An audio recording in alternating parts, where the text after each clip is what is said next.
पुन्हा एकदा 5:15 वाजता आज आपण बरोबर या कार्यक्रमाला 5 मिनिटांनी सुरुवात करणार आहोत. कालचाही कार्यक्रमाला जो तुम्ही रसिकांनी उदंड प्रतिसाद दिला त्याबद्दल खरंच मनपूर्वक आभार.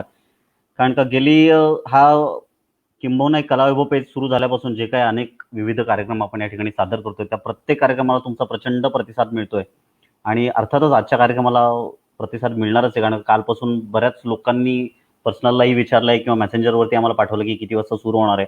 आणि जसं आम्ही काल म्हणलेलो की बरोबर 5:15 वाजता आपण हा कार्यक्रम सुरू करणार आहोत. आज त्यानुसार आपण बरोबर 6:15 वाजता तुमच्या भेटीला आलोय. अर्थातच रसिकांची संख्या यायला लागली आहे. आपण एक 5 मिनिटं फक्त वाट बघणार आहोत. आणि आज माझ्यासोबत असणार आहेत डॉक्टर श्रुती गोगटे. त्यांची ओळख आपण नंतर करून घेणार आहोत. त्याही आपल्याला या ठिकाणी जॉईन झाल्या आहेत. आणि त्यांच्याशी संवाद साधायला माझ्यासोबत असणार आहेत सौ वृषाली वैद्य. त्यांची आपण ओळख करून घेणार आहोत आणि नंतर कार्यक्रमाला सुरुवात करणार आहोत. तत्पूर्वी एक 5 मिनिटं फक्त आपण थांबणार आहोत. कारण का नेहमीप्रमाणे आपले सगळे रसिक हळूहळू यायला लागलेत. त्यांची एक वाट बघूया काही क्षण आणि मग आपण कार्यक्रमाला सुरुवात करूया. पण मला सांगायला आवडेल की जसा आजचा हा कार्यक्रम आहे, उद्या आवर्जून आप्पा महाराजांचं कीर्तन आपण या ठिकाणी ठेवलेलं. जवळपास 2 तासाचं एक कीर्तन आहे जे स्वतः राष्ट्रीय कीर्तनकार आहेत आणि महाराष्ट्र भूषण पुरस्कारांनी सन्मानित असे कीर्तनकार उद्या आपल्या या ठिकाणी आपल्या सगळ्या रसिकांच्या भेटीला येण्यात. जवळपास 2 तास त्यांचं या ठिकाणी अतिशय सुश्राव्य असं कीर्तन आहे. त्याचा आनंद घ्या. तो सुद्धा बरोबर 6:15 वाजता कार्यक्रम आपण सुरुवात करणार आहोत. त्याच्यानंतर मोहम्मद रफी यांच्यावरती एक आधारित एक कार्यक्रम होणार आहे. पुढच्या आठवड्यामध्ये पुन्हा एकदा गझल, मराठी गझल आणि हिंदी गझल असं गुलजार साहेबांपासून आतापर्यंतच्या कवींपर्यंतचं किंवा पूर्वीचे जे काही अनेक नावाजलेले गझलकार होते त्या सगळ्यांच्या गझल्स आणि त्यावर आधारित गाणी घेऊन आपण कलावैभवच्या याच्यावरती एक पूर्ण आठवडाभराचा महोत्सव करणार आहोत. त्याचाही तुम्ही आनंद घ्या. आणि मला वाटतं इथे रसिक यायला सुरुवात झालीत. मला वाटतं रसिकांची परवानगी घेतो आणि कमेंटमध्ये आम्हाला कळवा की आमचा आवाज व्यवस्थित येतोय का तुमच्यापर्यंत. तर आपण सुरुवात करायला लगेच.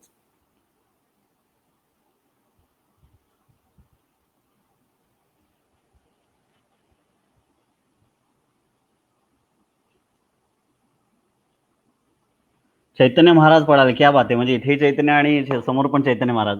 महाराज नमस्कार, रामकृष्ण हरी. आणि अर्थातच आपण नक्कीच सुरुवात करतोय लगेचच या कार्यक्रमाला. काही क्षणांचा फक्त अवधी घेऊया आपण.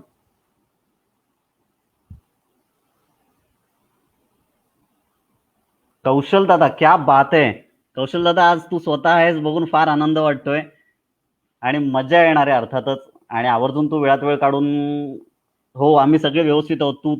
तू कसा आहेस? आणि तुझे कार्यक्रम बघतोय आम्ही सगळे छान छान. आणि तुझी आठवण येते खरं तर कलावैभवच्या पेजवरती बरेच दिवस झाले आणि लोक विसरायला लागले की कौशलदाचा तो कार्यक्रम अजूनही लोक आवर्जून बघतायत. आणि लगेचच मला वाटतं आता सुरुवात करायला हरकत नाही. आपण 5 मिनिटांमध्ये लगेच सुरुवात करूया. आणि सुरुवात करतोय आपण या ठिकाणी कार्यक्रमाला. आणि सुरुवातीला मी आमंत्रित करणारे आजच्या प्रमुख मार्गदर्शिका आणि सगळ्यांच्या लाडक्या अशा डॉक्टर, म्हणजे अर्थातच बोरिवलीमध्ये प्रचंड किंबहुना मुंबई रिजनमध्ये ज्यांचं प्रचंड नाव आहे एक उत्तम डॉक्टर म्हणून, त्यांच्या डॉक्टर श्रुती गोगटे यांना या ठिकाणी मी आमंत्रित करतो. श्रुती मॅडम, मनपूर्वक नमस्कार. रसिकांना ओळख करून देतो. गेली 16 वर्ष अविरत सेवा त्या पेशंटशी करतायत होमिओपॅथीमध्ये. त्याचप्रमाणे मला वाटतं मॅडम ट्रायकोलॉजीमध्ये तुमची स्पेशालिटी आहे. त्याच्यानंतर तुम्ही एक उत्तम न्यूट्रिशन्स आहात. त्यामुळे त्याचा एक 3 वेगवेगळी खरं तर फील्ड्स आहेत, पण त्याला एकत्रितपणे बांधून ठेवायचं काम तुम्ही अनेक वर्ष करताय. अनेक ट्रस्टच्या माध्यमातून अनेक सामाजिक उपक्रमातून तुमचा नेहमी सहभाग राहिलेला आहे. आणि म्हणून तर कदाचित याचीच पावती म्हणून तुमच्या क्लिनिक बाहेर अनेक रांगा आम्ही बघितलेल्या आहेत आणि त्या अविरत सुरूच असतात. आणि पण कुठेही तुम्ही न कंटाळता न थकता अविरतपणे ही सेवा करताय. त्यामुळे तुमच्या या जिद्दीला खरं तर सलाम. आणि याचबरोबर माझ्यासोबत असणार आहेत श्रुती गोगटे यांची मुलाखत घेण्यासाठी त्या म्हणजे वृषाली वैद्य. याही स्वतः मराठी लिटरेचरमध्ये प्राध्यापिका आहेत. त्यांचं या ठिकाणी स्वागत करतो. वृषालीताई, तुझे मनपूर्वक स्वागत.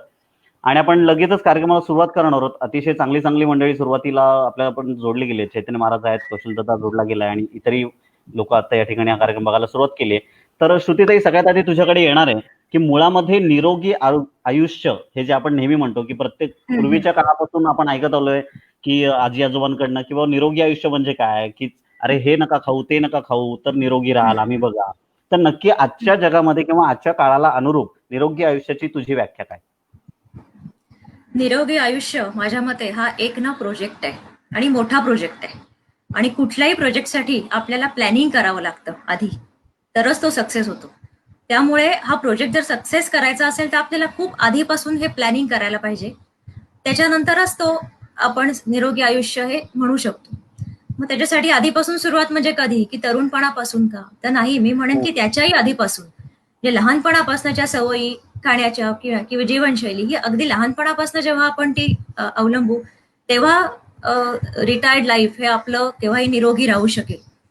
मला अनेक व्यक्ती रोज भेटत असतात किंवा त्याच्यातल्या ज्या खूप वेळा मला जे ऐकू येतं किंवा जे बोलण्यात मला जाणवतं, ते मला बरेच पेशंट असं सांगतात, की मॅडम ना रिटायर्ड लाईफ आयुष्यात जेवढी आम्ही कमाई आमची झाली ना, त्यातली 50 हा. काय जवळ-जवळ 70% आमचं इन्कम ना, हे फक्त डॉक्टरला गेलंय.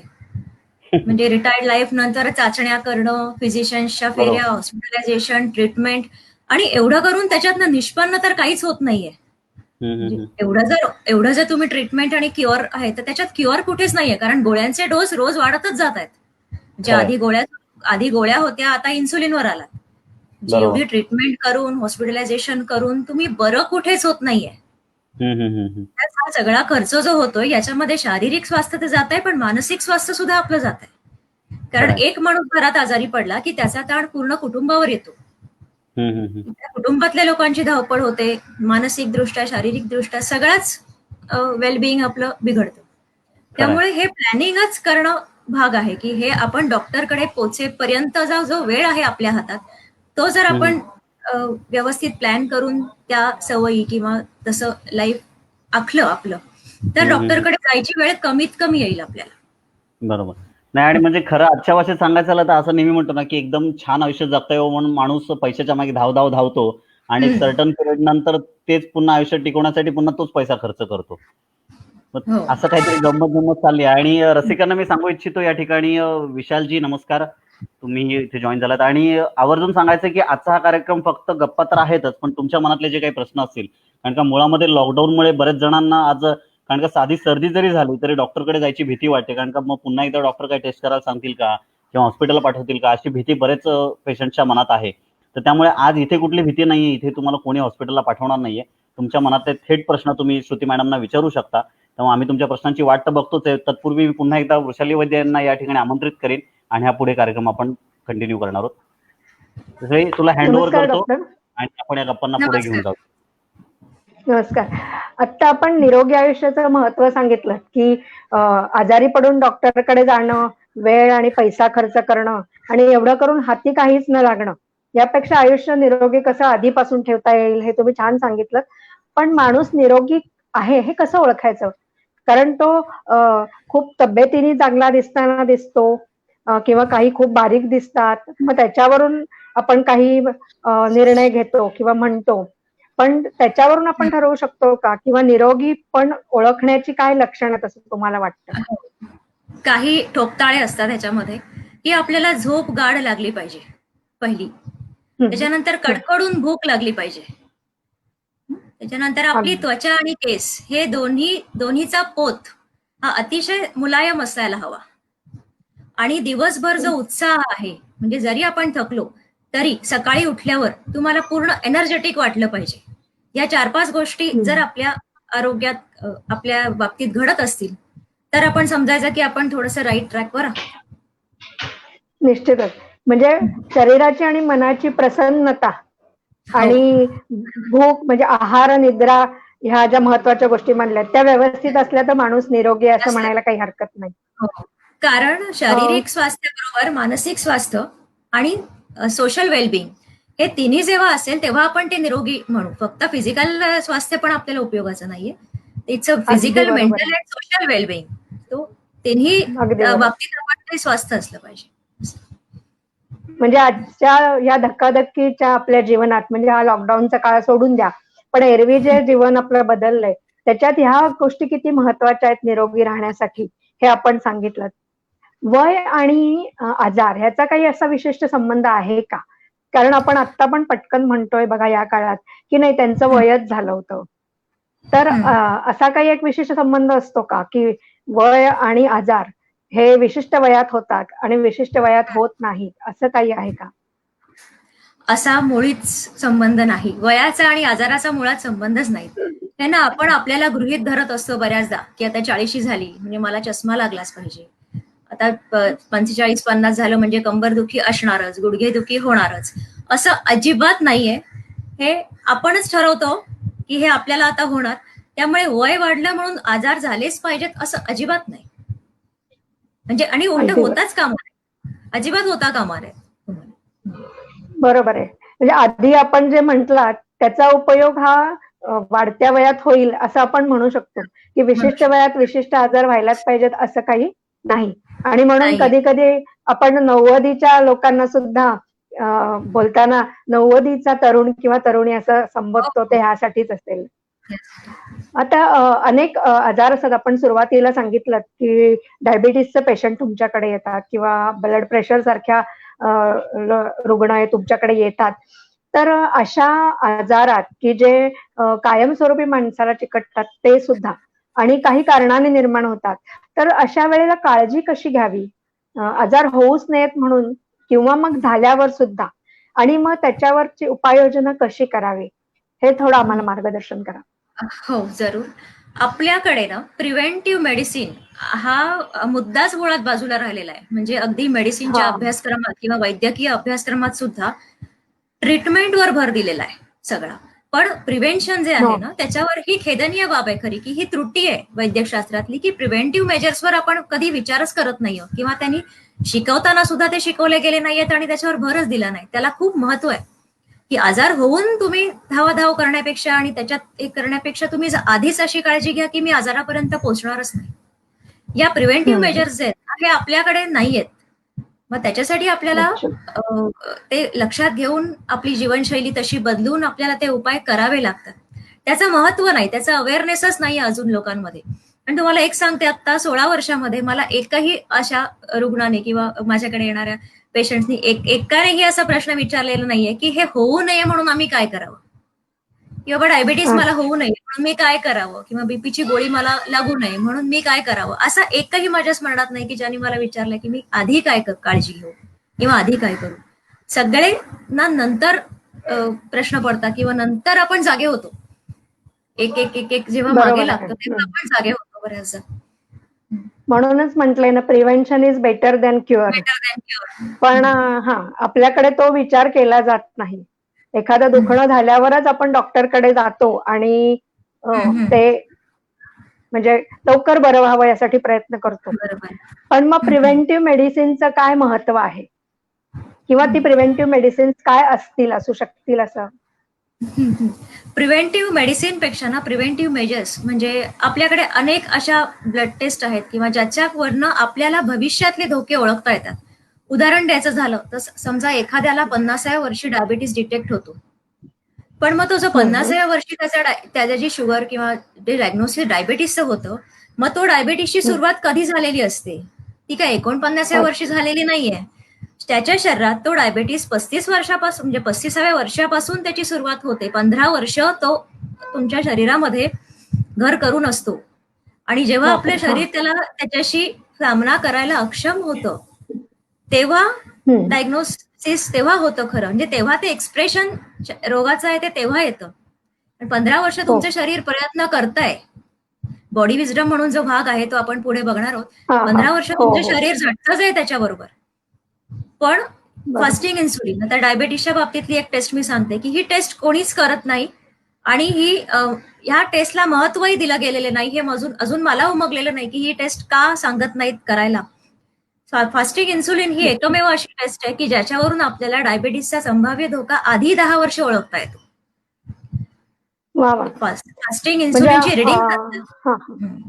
हां, बोला, ती बोला. रिडिंग्सवरनं आपल्याला ओळखता येतं, की बाबा एवढं रिडिंग आहे तर पुढच्या 5 वर्षात धोका आहे, की पुढच्या 10 वर्षात त्याला होणार आहे, का हं, हं. 15 वर्षांनी होणार आहे. पण हे आधी कळतं.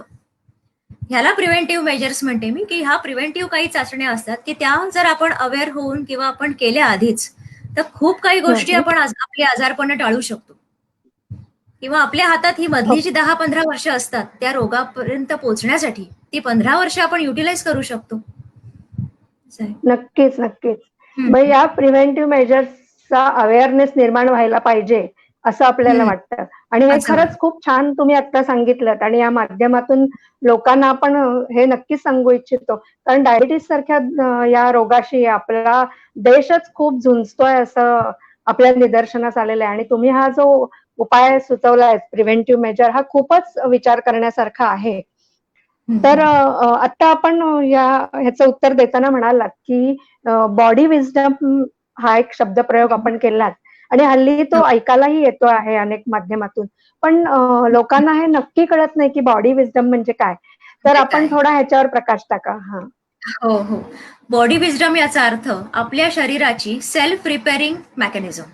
सेल्फ रिपेअरिंग मेकॅनिझम म्हणजे काय? जेव्हा एखादं इन्फेक्शन होतं किंवा रोगाचा प्रादुर्भाव होतो तेव्हा आपली इम्युन सिस्टीम काम करते म्हणजे त्याच्यावरती काम करते आणि इम्युन सिस्टीमचा लढा आपल्या रोगाशी होतो आणि मग रोग झाला की नाही हे ठरतं. ही इम्युन सिस्टीम जी काम करते तो बॉडी विजडमचाच प्रकार आहे. किंवा आता मी हे फास्टिंग इन्सुलिनचं उदाहरण सांगितलं की जेव्हा इन्सुलिन तुमच्या शरीरात वाढायला लागतं ना तेव्हा शरीरातल्या बीटा सेल्स, पॅनक्रियामधल्या ज्या बीटा सेल्स आहेत त्या सतत 10-15 वर्ष ते इन्सुलिन रेजिस्ट करण्यासाठी लढतच असतात. फक्त आपल्याला बाहेर कळत नाही. किंवा एखाद्याला हार्ट अटॅक येतो किंवा एखाद्याची आर्टरी ब्लॉक होते. आपण म्हणतो की इतके टक्के ब्लॉकेजेस होते त्याला. जरी ब्लॉकेजेस झाले ना तरी शरीर दुसरी वाहिनी तयार करून आपलं काम, हार्टचं काम चालू ठेवतं. याला बॉडी विजडम म्हणतात. आणि हे बाहेर आपल्याला ह्यातलं काहीही कळत नाही की आतमध्ये रिपेअरिंग मेकॅनिझम चालू आहे. त्याला बॉडी विजडम म्हणतात. म्हणजे आपलं शरीर आपल्यापेक्षा खूप शहाणं आहे. आपलं शरीर खूप शहाणं आहे. जे आपल्याला बाहेरनं काहीही कळत नाही की आतमध्ये काय चाललंय. पण खूपसे प्रकार किंवा केमिकल रिएक्शन्स ज्या आपल्याला कळून येत नाहीत पण त्या होत असतात. आणि त्यातनं आपल्याला शरीर काय करतं मुळात की जास्तीत जास्त हेल्दी कसं राहील त्याचं ते बघत असतं नेहमी. बॅलन्स जो आहे ना त्याचा तो कसा मेंटेन करता येईल शरीराला तर त्याचं तेच ठरवत असतं. आपल्याला बाहेर काहीच कळत नाही. That is a body wisdom.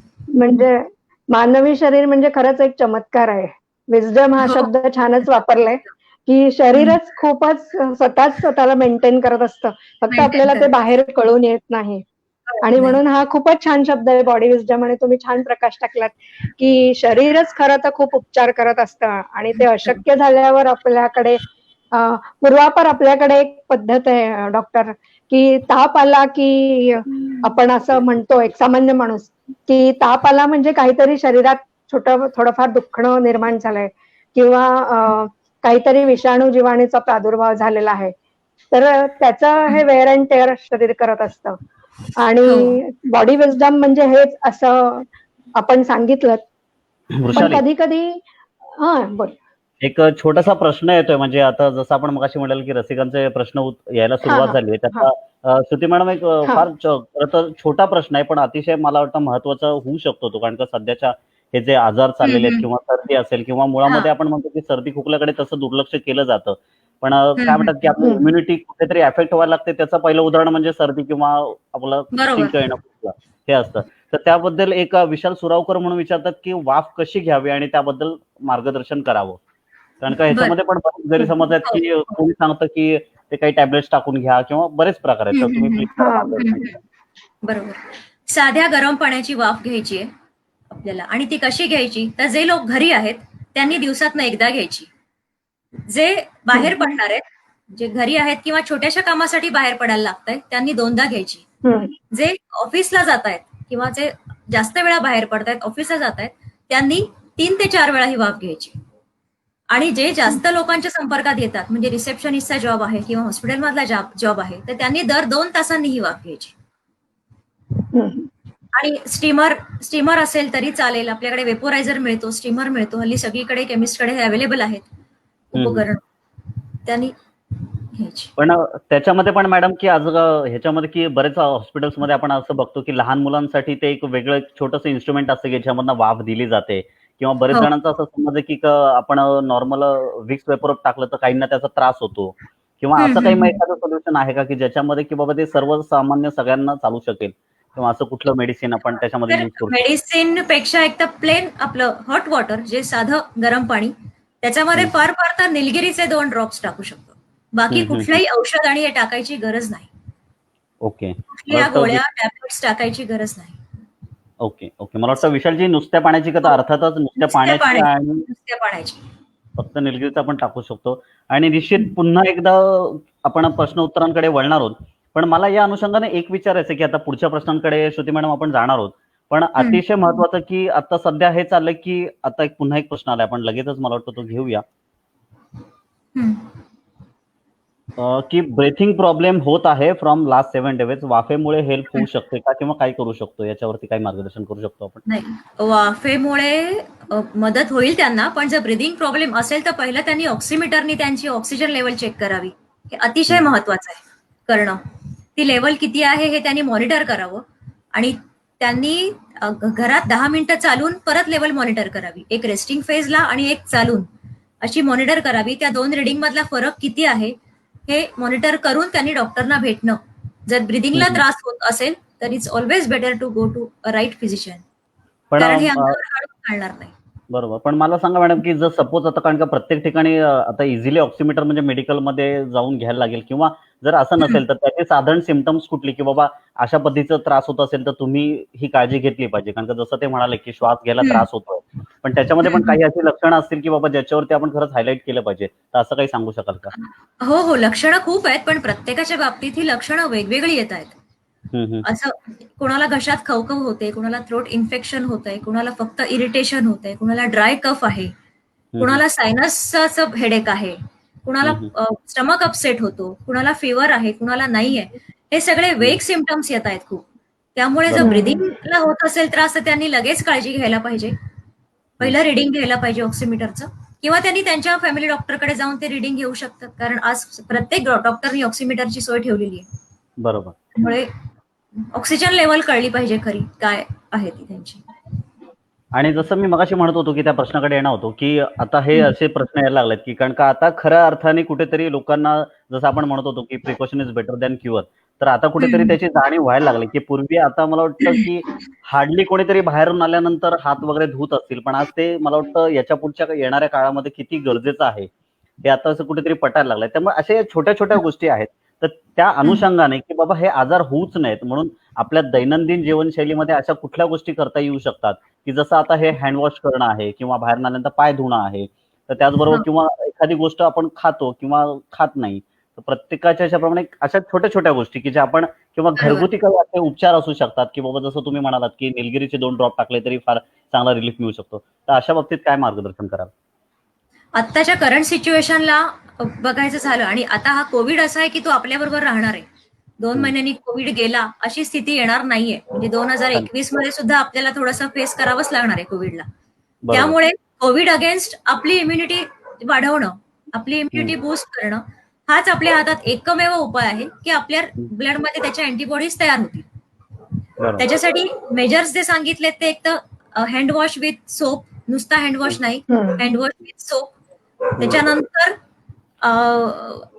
Ayush यांनी जे मध्ये काही मेजर्स सांगितले होते आयुषनी, की घरच्या घरी काय काय करता येईल, की आपल्याकडे हळद असते, तुळस आहे, आलं लसूण आहे, दालचिनी आहे, लवंग आहे, हे एकत्र करून त्याचा रोजचा एकदा तरी दिवसातनं किमान गरम काढा त्याचा घ्यायचा आहे आपल्याला. कारण कोविडचा जो अटॅक आहे हा पहिला नेझल पॅसेजवर आहे आणि नंतर थ्रोटवर आहे. त्यामुळे हे दोन्ही जपणं, नेझल पॅसेज साठी आपण वाफ सांगतो, नेझल पॅसेज कसा जपायचा, कारण पहिली स्टेज जी आहे कोविडची ही फक्त तो नेझल पॅसेज मध्ये राहतो 3 दिवस. त्यामुळे वाफ घेतल्याने 60 डिग्रीच्या वरती वाफ घेतल्याने तो पॅरालाइज होतो. त्याच्यानंतर तो पॅरानेझल सायनसेस मध्ये जातो. पॅरानेझल सायनसेस मध्ये आपल्याला करता येण्यासारखं काही नाही, फक्त वाफेचा फायदा होतो तिथे. त्याच्यानंतर तो थ्रोट मध्ये येतो. थ्रोट मध्ये आला की आपल्याला इरिटेशन आणि ड्राय कफ सुरू होतो. त्याच्यासाठी आपण हे जे काढे सांगितलेत, हळद, तुळस, जे मी आपलं सांगितलं, तो काढा घेणं. तिसरी गोष्ट, होमिओपॅथीमध्ये आर्सेनिक अल्बम 30 हे औषध आम्ही प्रिव्हेंटिव्ह मेजर्स म्हणून कित्येक जणांना खूप ह्याच्यावरती रिसर्च झालं आणि हे क्लिनिकली प्रूव्हन झालं की त्यांनी अँटीबॉडीज तयार होत आहेत कोविड अगेन्स्ट.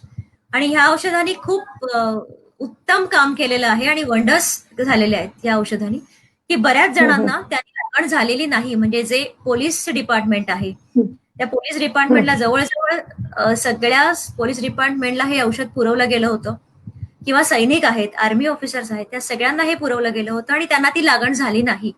त्यातूनही ज्यांना झाली त्यातनं ते फर्स्ट स्टेजला बाहेर आले. म्हणजे पहिल्या 8 दिवसात त्यांना कुठल्याही औषधांची गरज नाही लागली, सेल्फ मेडिकेशननी ते बाहेर आले. त्यामुळे हे त्या 3-4 गोष्टी आहेत. एक स्वच्छता, दुसरा आपली इम्युनिटी जपण्याचा अवेअरनेस, आर्सेनिक, परत आयुर्वेदामध्ये काही सुचवले होते त्यांनी की इम्युनिटी वाढवण्यासाठी काही जसं आपलं अश्वगंधा, शतावरी, गुळवेलाचा काढा, हे पण तुम्ही त्याच्याबरोबर हरकत नाही. कारण इम्युनिटीसाठी आपण जेवढं काही करू तेवढं हे आहे. परत व्हिटॅमिन सी, व्हिटॅमिन डी आणि झिंक सप्लिमेंट हे सुद्धा तेवढंच महत्वाचं आहे. कारण व्हिटॅमिन सी ही ऑलवेज तुमची इम्युनिटी बूस्टच करणार. त्यामुळे हे सगळे आपल्याला यापुढेही करायचे. आणि अतिशय महत्वाचं सगळ्यात आपण जे रोज वापरतोय तो मास्क, कारण त्याने आपल्याला संसर्ग टाळता येतो. पण मॅडम मास्क असं बऱ्याच जणांचं म्हणणं आहे की आपण जो कार्बन डायऑक्साईड सोडतो तो पुन्हा एकदा मास्क लावल्यामुळे बरेच जणांना आता असे मध्ये स्ट्रोक्स आले की ज्याच्यामुळे आपण तो पुन्हा आपल्यामध्ये शरीरामध्ये घेतला जातो आणायचे.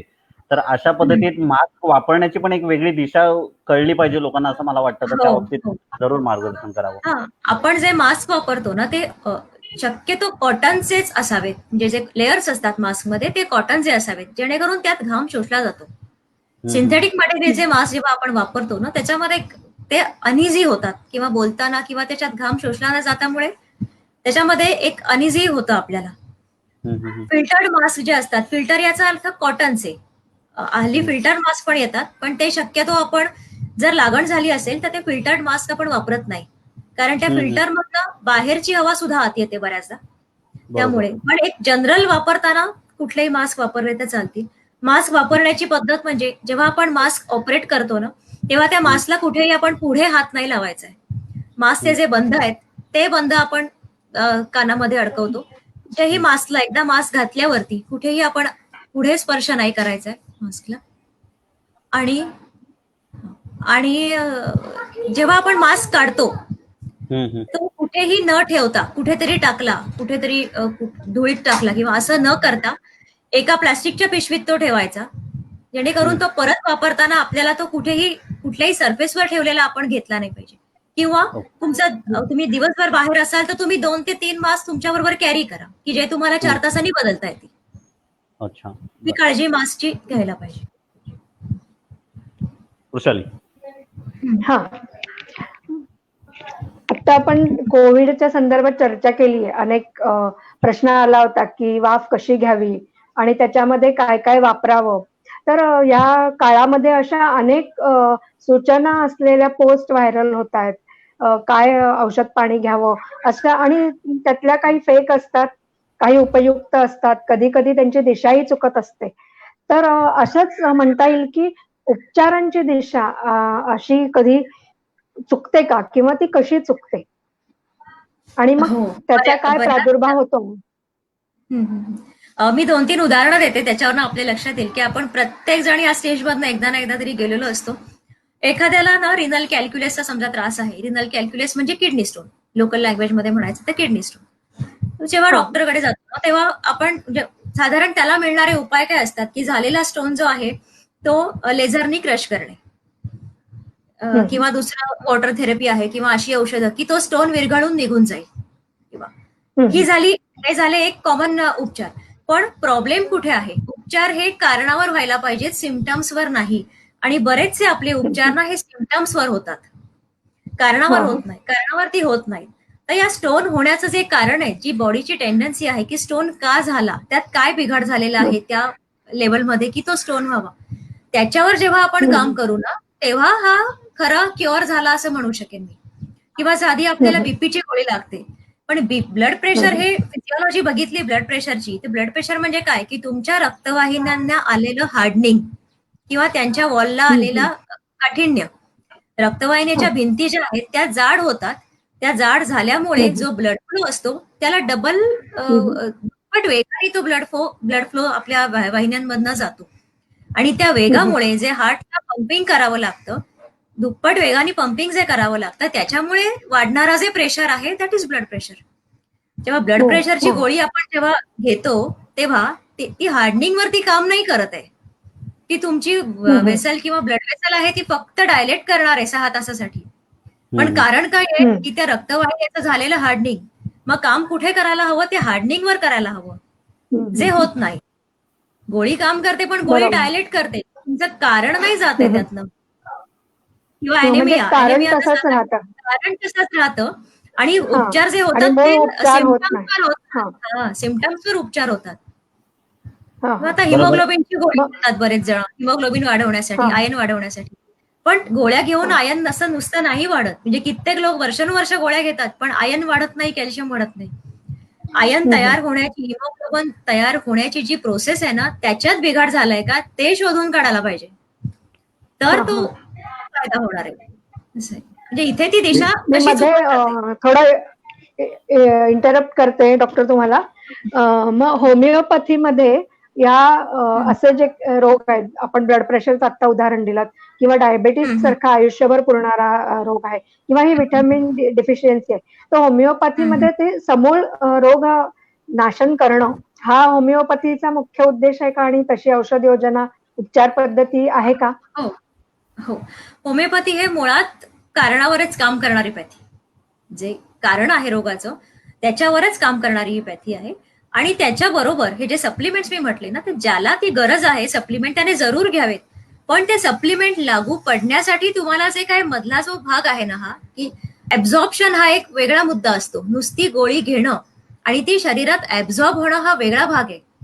तर ती ऍब्झॉर्ब होण्यासाठी काय करायचं, ह्याच्यासाठी तुम्हाला तो प्रॉपर एक तर होमिओपॅथी आणि त्याच्याबरोबर आहाराची सांगड हे एकत्र जेव्हा तुम्ही कराल दोन्ही, तेव्हा तो तुम्हाला रिझल्ट मिळणार आहे. बरोबर. पण श्रुती मॅडम मला सांगा की याच्यामध्ये सुद्धा म्हणजे होमिओपॅथीमध्ये बरेच गैरसमज आपल्या समाजामध्ये आहेत. कारण का ॲलोपॅथीचं जेव्हा आपण घेतो, एखादी अँटीबायोटिक्स घेतली तर एखादा दुखरा भाग बरा वाटायला लागतो काही काळ, परत तो दुखायला लागतो. पण होमिओपॅथीचं जेव्हा मुळामध्ये ही खूप लॉंग टर्म ट्रीटमेंट आहे. कारण का आणि जसं आता वैशाली मॅडम म्हणाल्या की समूळ नाश होऊ शकतो होमिओपॅथीने. पण बरेच जणांमध्ये असं होतं की होमिओपॅथीचं औषध चालू केल्यानंतर एखादा आजार मुळापासून जाण्यासाठी तो आधी होमिओपॅथीचे औषधं सुरू झाल्यानंतर थोडासा वाढतो.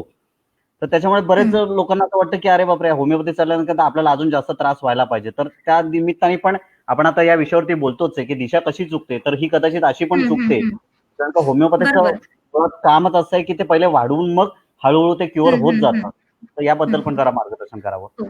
त्यालाच आपण ॲग्रिवेशन म्हणतो. पण हे ॲग्रिवेशन जे आहे ना, हे प्रत्येकाच्या बाबतीत होईल असं नाही. मुळात होमिओपॅथीमध्ये ना प्रत्येक शरीराचा हा फार बारीक विचार केलेला आहे. वेअरएज जे आपलं मॉडर्न मेडिसिन आहे त्याच्यामध्ये समजा ताप आला, 10 जणांना ताप आला, तर एकच औषध आपण 10 जणांना देतो की बरोबर. पॅरासिटामॉल म्हणा. पण होमिओपॅथीमध्ये जर 10 जणांना ताप आला, तर 10 जणांच्या पर्सनॅलिटी वाईज 10 जणांची वेगळ्या रेमेडीज निघतात. 10 जणांना जे आम्ही औषध देतो ते प्रत्येकाला सारखं नसतं. कारण तुम्हाला त्यावेळी होणारे तुम्हाला असणारे सिम्पटम्स, तुमची मानसिकता विचारात घेतली जाते. खूप बारकाईने त्याचा अभ्यास केला जातो प्रत्येक लक्षणाचा होमिओपॅथीमध्ये. आणि हे सगळं कन्सिडर करून जी रेमेडी येते ती दिली जाते. आणि हा बरोबर. गैरसमज आहे की वेळ लागतो. तुमचा डिसीज किती जुना आहे त्याच्यावर अवलंबून आहे. अक्यूट स्टेजेसमध्ये 5 मिनिटात रिलीफ देणारी सुद्धा औषधं आहेत. पण तुमचा रोगच इतका जुनाट आहे, कित्येक वर्ष तुम्हाला जर ऍसिडिटी होते आणि कित्येक वर्ष तुम्हाला मायग्रेन असेल, तर त्याला वेळच लागणार थोडं व्हायला. कारण शरीराचा रिस्पॉन्स यायला, शरीराला त्याच्याशी सेट व्हायला थोडा वेळ द्यावाच लागणार. कारण इन्स्टंट असं काहीच नाहीये. कुठलंही औषध आहे किंवा काय आहे, इन्स्टंट असं काही नाहीये. त्याच्यावर तुम्हाला काम करावं लागणार, मेहनत घ्यावी लागणार. मी जसं म्हटलं प्रिव्हेंटिव्ह मेजर्स आहेत, आहार आहे, औषध आहे, ह्या सगळ्याची सांगड घालून जेव्हा तुम्ही त्याच्यासाठी उपाययोजना कराल, तेव्हा त्यातनं तुम्हाला रिलीफ येईल. त्यामुळे वेळ लागतो हे सगळ्या डिसीजसाठी आणि सगळ्या पर्सनॅलिटीसाठी लागू नाहीये. प्रत्येकाच्या बॉडी याच्यावरती डिपेंड आहे असं वेगळं आहे. ओके. पण प्रत्येक इंडिव्हिज्युअलायझेशन आम्ही होमिओपॅथीमध्ये खूप प्रकर्षाने हे करतो की प्रत्येक शरीर वेगळं आहे, प्रत्येक व्यक्ती वेगळी आहे, प्रत्येक पर्सनॅलिटी वेगळी आहे. त्यामुळे होमिओपॅथी तशी बदलत जाते प्रत्येक व्यक्तिगणी. ओके. तर मॅडम एक फार चांगला प्रश्न आलाय. म्हणजे किरण जे आहेत आपल्यासोबत जोडलेले, किरण खाडे म्हणतात की ऑक्सिमीटरची रिडिंग आहे त्याच्याबद्दल काही किती नक्की असावं आणि त्याबद्दल काही मार्गदर्शन करू शकाल का? हो, नक्की नक्की. ऑक्सिमीटरचं रिडिंग आहे ना, हे हेल्दी इंडिव्हिज्युअलमध्ये 94च्या पुढे असावं नेहमी. आणि जर तुम्ही तरुण असाल, हेल्दी तरुण असाल, तर तुमचं रिडिंग 97, 98, 99 मध्येच यायला पाहिजे. जर आपलं रिडिंग म्हणून हे रोज का घ्यायचंय, कारण त्याच्यावरनं आपल्याला मॉनिटर करता येतं की रोज माझं रिडिंग कुठल्या रेंजमध्ये राहतंय. त्याच्यात जर आपल्याला आढळलं की 94च्या खाली जातंय, तर आपण अलर्ट होऊ शकतो लगेच की काहीतरी रिडिंग खाली चाललंय म्हणजे काहीतरी इंटरनल काहीतरी बिघडलंय. आणि 92च्या खाली हे रिडिंग जाता कामा नये. हे रिडिंग जर 90 झालं तर आपल्याला ऑक्सिजनची मदत घ्यावी लागते. हे तुम्हाला तो दम लागायला सुरुवात होते. 92 पासून तुम्हाला ते थोडासा डिस्कम्फर्ट, 90 झाला तर तुम्हाला ऑक्सिजनच द्यावा लागेल. पण 94च्या वरती हे रिडिंग पाहिजे, अगदी लहान मुलांपासून मोठ्यांपर्यंत सगळ्यांचं. पण हे जे ऑक्सिजनची लेवल जी आपण आहे, जे आपण म्हणतो आता, जे तुम्ही सांगितले की 94 आहे किंवा 92 जी आहे, तर ती रेग्युलर मेंटेन करण्यासाठी जसं म्हणजे आपण म्हणतो की वॉकिंग आहे, तर त्याच पद्धतीने अजून काही प्रकार आहेत की जे आपण दैनंदिन जीवनामध्ये आपण अंमलात आणू शकतो? आहेत ना, ब्रिदिंग पॅटर्न्स जे आहेत ना, ब्रिदिंग एक्सरसाइज. मग त्याच्यामध्ये प्राणायाम आला, प्राणायामाचे प्रकार आले, कपालभाती आली, ज्याला लंग्स एक्सरसाइज पण म्हणतो आपण. आणि डीप ब्रिदिंग, साधं डीप ब्रिदिंग जरी रोज झालं ना, फक्त डीप ब्रिदिंग, तरी त्याचा फायदा होतो, एक्सरसाइजचा फायदा होतो. कारण लंग्स जे आहेत ना, हे आकुंचन आणि प्रसरण सतत आतमध्ये पावत असतात. त्याची जी कॉन्ट्रॅक्शन्स होतात त्याची कॅपॅसिटी त्या मसल्सची वाढवणं, हे एक्सरसाइज त्याच्यामध्ये खूप मदत करते. त्यामुळे पण मॅडम, हे जे आता ब्रिदिंग एक्सरसाइज मध्ये तुम्ही म्हटलं की डीप ब्रिदिंग जे ह्या प्रकारे, पण हे कधी केलं चालेल का? त्याला पण काही काळ वेळ, म्हणजे जेवणाच्या काही 1 तास आधी किंवा तसं काही त्याला नियम वगैरे आहेत का? कुठलेही एक्सरसाइज ना, हे शक्यतो अनशापोटी किंवा जेवणाच्या आधी करावेत. जेवणानंतर आपण कुठलाही एक्सरसाइज असं करत नाही, कारण तेव्हा सगळा ब्लड फ्लो जो असतो ना, तो डायजेशनसाठी काम करत असतो. बरोबर. त्यामुळे तेव्हा जर तुम्ही एक्सरसाइज केलेत ना, तर शरीरावर ताण पडेल आणि तुम्हाला दम लागेल. ओके. त्यामुळे ऍट इज होणार नाही, म्हणून ते नेहमी आधीच करायचे. पुढचा एक प्रश्न येतो आपल्याला. प्रदीप शिंदे विचारतात की आर्सेनिक मेडिसिन मे मध्ये घेतले होते, आता ते परत घ्यावी का? हो, घ्यावं. कारण आता आपल्याकडे कम्युनिटी स्प्रेड भरपूर होतोय, अजूनही पेशंट्स रोज वाढतायत. जरी त्याचा डेथ रेट कमी आहे, बरे होत आहेत लोक, पण संसर्ग जो आहे ना, तो वाढत चाललाय. त्यामुळे त्यांनी मंथली 3 दिवस असा एक डोस घ्यावा. आणि जर ते बाहेर पडत असतील, रोज ऑफिसला जात असतील, त्यांनी 15 दिवसाला तो डोस घ्यावा. मॅडम, अजून एक मला गोष्ट विचारायची आर्सेनिक अल्बमच्या ह्याच्यावरनं, की आर्सेनिक अल्बम घेण्याची पण एक वेगळी पद्धत आहे असं, कारण का बरेच जणांकडनं, कारण का हे बऱ्याच म्युन्सिपल कॉर्पोरेशनच्या माध्यमातून पण पुरवले जात आहे किंवा ऑर्गनायझेशनच्या माध्यमातून पण बऱ्याच ठिकाणून, जसं आता आपला हा जो करंट टॉपिक चाललाय, ज्या याच्यावरती उषले मॅडमनी प्रश्न विचारला की नक्की दिशाभूल कशी होते, तर कोणी सांगतं की अर्धा तास नंतर काही खाऊ पिऊ नका, कोणी सांगतं की आधी अर्धा तास काही खायचं प्यायचं नाही आणि मग गोळी घ्यायची. तर नक्की कशा पद्धतीने या गोळ्या घेतल्या पाहिजे आणि त्याचं डोसचं प्रमाण किती असावं? आर्सेनिक अल्बम 30 हे जे औषध आहे ना, हे सकाळी उठल्या उठल्या अनशापोटी ह्यातला 4 गोळ्यांचा डोस घ्यायचा आहे. 4 किंवा 6 या गोळ्यांच्या साईजवर तो डोस अवलंबून असतो. अगदीच गोळ्या लहान असतील तर आम्ही 5 ते 6 गोळ्या सांगतो. गोळ्यांची साईज मिडियम असेल तर 4 गोळ्या पुरतात. अनशापोटी घ्यायचा आहे आणि पुढे एक 15 ते 20 मिनिटं काहीही खायचं नाही. त्याचं कारण असं आहे की होमिओपॅथिक मेडिसिनचं जे ऍब्झॉर्प्शन आहे ना, हे बिलो टंग होतं. जिभेच्या खाली जे आपल्या नर्व्स आहेत, त्या नर्व्स थ्रू ते ऍब्झॉर्प्शन जास्त होतं. त्यामुळे जर आपल्या तोंडामध्ये काहीही, जिभेवर दुसरी काही चव नसेल, तर इट हेल्प्स बेटर, ते जास्त चांगलं होऊ शकतं. अच्छा. आणि बऱ्याचशा ज्या चवी आहेत किंवा ज्या उग्र चवी आहेत, म्हणजे म्हणा कॉफी किंवा कांदा लसूण, हे अँटीडोट करतात मेडिसिनला. म्हणून ऍटलिस्ट त्या 3 दिवसात तरी तुम्ही कॉफी टाळणं हे भाग आहे. अदरवाईज त्या मेडिसिनचा इफेक्ट अँटीडोट होतो. अशा 4 गोळ्या सलग 3 दिवस घ्यायच्या, सलग 3 दिवस. आणि हा पॅटर्न पुन्हा तुम्ही 1 महिन्याला रिपीट करायचा. अच्छा. आणि जर बाहेर पडत असाल तर 15 दिवसाला रिपीट करायचं. आणि फार छान माहिती, कारण का बरेच जणांच्या मनात संभ्रम होता की आर्सेनिक अल्बम घेतोय, पण मग चहा आणि कॉफीनी काय मोठा त्रास होणार आहे, मग ते पण घातक आहे का परिणाम. पण एनिवेज, मला वाटतं तुमच्या उत्तरामुळे त्यांची प्रश्न दूर झाले असतील. पुढचा एक प्रश्न येतोय पुन्हा एकदा. सुनील कुलकर्णी आपल्या सोबत आहेत. ते विचारतात की हाय बीपी टॅबलेट कायम घ्यावी लागते का? काय सांगाल? हाय बीपी टॅबलेटचं असं आहे ना, मुळात हाय बीपीची तुमची जी टॅबलेट आहे ही फक्त म्हटलं ना की ती दर 6 तासांनी तुम्हाला 8 तासांनी घ्यावी लागणार का, तर तिचं काम काय की रक्तवाहिनी डायलेट करणं. पण तुम्ही हार्डनिंग दूर करणं आपल्या हातात आहे. ते कसं करायचं याच्यासाठी मला पर्सनल कन्सल्टिंग द्यावं लागतं, कारण त्याच्यात बऱ्याच गोष्टी असतात, काही टेस्ट कराव्या लागतात, काही आहाराच्या गोष्टी असतात, काही. त्यामुळे हार्डनिंग कमी करणं आपल्या हातात आहे. तुम्ही जर ते लक्ष देऊन नीट सांगितलेल्या गोष्टी पाळून जर हार्डनिंग कमी करायचा प्रयत्न केला, तर बीपीची गोळी नक्की कमी होऊ शकते. आणि ज्यांना आत्ता लागली आहे त्यांची बंदही होऊ शकते. असे कित्येक झालेले आहेत पेशंट्सच्या माझ्या. पण त्यासाठी त्यांना ते ठरवून आणि अवेअर होऊन ते करावं लागतं. निश्चित सुनीलजी, मला वाटतं तुमचं उत्तर मिळालं असेल आणि तुम्ही लवकरात लवकर, जर तुम्ही मुंबईत असाल तर मॅडमचं बोरिवली वेस्टला क्लिनिक आहे. मला वाटतं सकाळी आणि संध्याकाळी मला वाटतं 6 ते 8 वाजेपर्यंत मॅडम सुरू असतं ना. क्लिनिकची वेळ हो. काय असते साधारण संध्याकाळी? 5 ते 8 तेच. तर तुम्ही मॅडमलाही कन्सल्ट करू शकता किंवा जर तुम्ही मुंबईच्या बाहेर राहत असाल तर तुमच्या डॉक्टरना जरूर कन्सल्ट करा. ते तुम्हाला त्या ठिकाणी योग्य मार्गदर्शन करतील. पुढच्या प्रश्नाकडे मी जाणार आहे की एक प्रश्न आहे की can tea or coffee be consume with homeopathy pills? म्हणजे एकंदरीतच फक्त हे जे आता आपण पिल्स घेतोय कोरोनासाठी त्या नाहीत, आर्सेनिक अल्बम, पण एकंदरीतच होमिओपॅथीची जी काही सगळी औषधं आहेत त्याच्याबरोबर रेग्युलर टी आणि कॉफी कन्झ्युम केली तर चालते का? आयडियली ना चहा आणि कॉफी ही मी सजेस्ट करत नाही घ्यायला, कारण दिज आर ऍसिड्स. तुमच्या शरीरात ऍसिड निर्माण करणारं, सकाळी उठल्यावरती पहिलं ऍसिड निर्माण करणारं पेय कुठलं, तर ते चहा आणि कॉफी. बरोबर. त्यांनी इतकं ऍसिड त्याने शरीरात निर्माण होतं की ते ऍसिड न्यूट्रलाइज करायला शरीराला खूप त्रास होतो. आणि पुन्हा मी जे म्हटलं ना, आपलं बॉडी विजडम ते पुन्हा सगळे ती मेकॅनिझम पणाला लावून ते पुन्हा आपला पीएच बॅलन्स करतं. पण ह्या सगळ्या प्रोसेसमध्ये जो ताण शरीरावर येतो त्याचे परिणाम आपल्याला भोगावे लागतात. म्हणजे नंतर फ्युचरमध्ये का होईना ते भोगावे लागतात. त्यामुळे चहा कॉफीला ऍडिक्ट न असणं हा त्याच्यातला पहिला मुद्दा आहे. हळूहळू कमी करणं किंवा त्याला पर्याय देते मी. बऱ्याचदा माझ्या पेशंट्सना मी पर्याय देते की ह्याला तुम्ही काय काय घेऊ शकता, त्याच्यासाठी काय काय करू शकता. आपल्याकडे उकाळा म्हणून एक पद्धत आहे, आपल्याकडे अजून एक वेगळ्या प्रकारची कॉफी आहे.